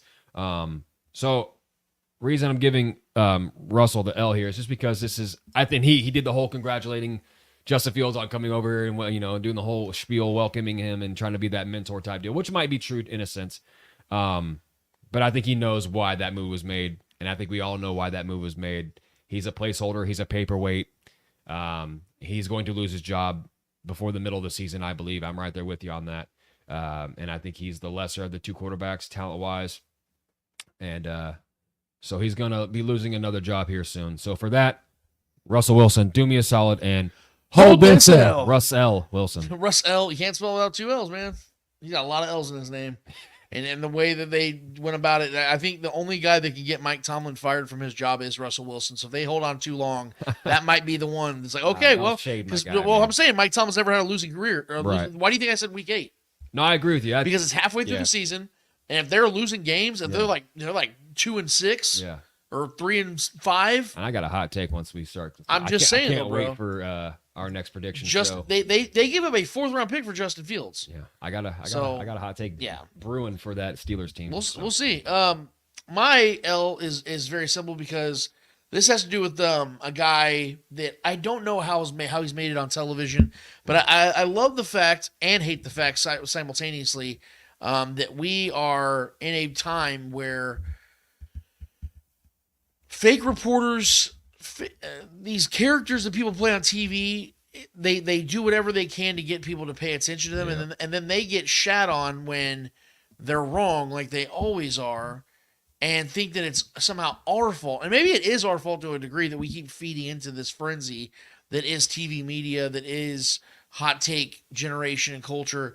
But I thought this week we had one hell of a doozy with just how wrong Craig Carton was this week on his show, I think it's called Craig Carton Live, whatever the fuck it's called. Enjoy this piece. Tyler Boyd is going to sign a deal today with the Pittsburgh Steelers. Yes. Adding some more talent to that team. He's a Obviously, they made a trade. Dante Johnson's not there. Tyler Boyd's going to become a Steeler. Yep. And I know where Mike Williams is going. Mike Williams will be introduced today or tomorrow as the newest member of the Kansas City Chiefs. Yeah. So he got let go because of cap considerations out there in L.A. And Mike Williams, I know people talked about Marquise Brown being a potential candidate for Kansas City as well. You will find out, maybe even like while we're on the air, that Mike Williams will be joining the Kansas City Chiefs. So, in case you were wondering what Howie Mandel's brother's been doing these last few years, that's what's going on over there on FS1, unfortunately. So yeah, that didn't happen. I might add, guys, that didn't happen where Mike Williams ended up with the Chiefs. In fact, Mike Williams ended up going to the New York Jets, and the funniest part about it is the Jets paid Mike Williams on a one-year deal of a max of $15 million. A guy that's injury-prone all the time, that has produced in moments, but like I said, he's never available, so therefore he's unreliable. Where the Chiefs, when it's funny is that Howie Mandel Jr. there said that there's rumors of Marquise Brown, but Mike Williams will be signing with the Chiefs. The Chiefs also saved millions on going and get Hollywood Brown, who in my opinion is the better receiver between him and Mike Williams because of availability alone and the fit. I never thought Mike Williams fit this offense at all. I just thought that Hollywood Brown, the speed and the durability he has, was going to be the reason why the Chiefs signed him ultimately. And shout out to our guys at Chief Concerns, man, if you want to throw a W there, because our guys at Chief Concerns for weeks have been saying, go get Hollywood Brown. In fact, Marcus Dash back in 2019 was saying the Chiefs need a trade to go get Hollywood Brown. He's been that big on Hollywood Brown for years now. So shout out to our guys at Chief Concerns for being on top of this thing the whole time. But in the meantime, Howie Mandel Light, you do me a solid for your predictions that ended up falling flat even with a Tyler Boyd prediction. And hold it to hell. Hold it. Trevor, you have a shout out you want to give? Yeah, I just wanted to shout out our guy Brandon Chester in the chat today. He's been very active in the chat, and he also I just wanted to give him his moment here. He said, now subscribed and liked. Appreciate you guys' takes. And he also had a question for me, I believe, real quick here on the Justin Fields thing. I just want to give him his moment here. Yeah. Fields' fifth-year option costs $20 million. He has to have that picked up before the next season. Would you do that, Trev? Blindly pay him $20 million for 2025? I would. And yes, I would. I believe in Justin Fields, and I think he's going to be their QB for the next several years. I think he's a very good fit there. He's an aggressive, athletic guy, and adding that element. Kenny Pickett gave them that element a little bit with his mobility. He's a semi-mobile guy, but he's very undersized. Justin Fields is not. Justin Fields is a big dude, 6'3", 225 can take a hit, pounds. will run through guys too. You don't want him doing that necessarily, but he's a big framed guy. He's got a cannon of an arm, very accurate downfield passer. Got to work with his intermediate throws. But the guy has so much upside, and I believe he was just rotting away in Chicago, unfortunately, and they're going to take another great quarterback in Chicago, so they're in good shape. But as soon as he was starting to get good weapons there, you started to see what he was capable of, and I think the guy has a lot of talent, and I just want to shout out Brandon Chester there for being active and giving good takes and being in the show. And absolutely, man. Yeah, subscribing. So and we definitely appreciate you joining up, linking up with us, man. We had a few other people this last week that said the same thing. They were new to the channel, guys. I feel like it's going to be like that for a long time, but we love the regulars that stay attached to the show, and everybody that's a part of it today. You are now one of us. You're a regular. You're here with us, and we want to hear your voice. That is literally why we're called The Spoken, because it is about hearing you guys be heard. You guys have to listen and consume all these other shows that don't give you a platform. They don't really care about your opinion. That is not how it is here. That's not how it is at All Chiefed Up. That's not how it is at Chief Concerns. We believe in you and listening to you guys. Starcade Media as a whole, with Arrowhead Allies, things of that nature. We're constantly reading comments. We're constantly hearing from you guys because we want you to feel that you're a part of the show, because you literally are, because you're literally the reason we're doing it. So thank you, Brandon. Thank you to everybody else that's been a part of the chat today. Keep that shit coming, guys. Even if you disagree with us, we're not above that. In fact, we welcome it. Yeah. If you don't agree with the take I have or how I'm saying it, whatever that is, cool. Bring it to the chat. Let's have a conversation. That is literally what this is all about. We're not here to have hot takes and to Skip Bayless you to death, where I just want to yell at you and you don't get to hear. I don't hear you back. I want you guys to be heard. That's what we're doing here, and that's what we're going to continue to do. So, damn it, great show, awesome time. Thank you guys so much for being a part of it. For Trevor Twidwell, for the great Clay Windler that puts all this together on the back end of things, for Mike Williams, for Stephen Williams, all chiefed up. Love those guys to death. Thank you so much for taking the time to be with us today. For the entire Starcade Media family, Thank you guys for all this. I'm Lance Twidwell. Episode 260 of the Spoken Podcast is done. Finished. Finito. And until we're back here in 1 week's time for episode 261, as we inch closer and closer to that inevitable draft. Let's go. We out of this bitch. Later.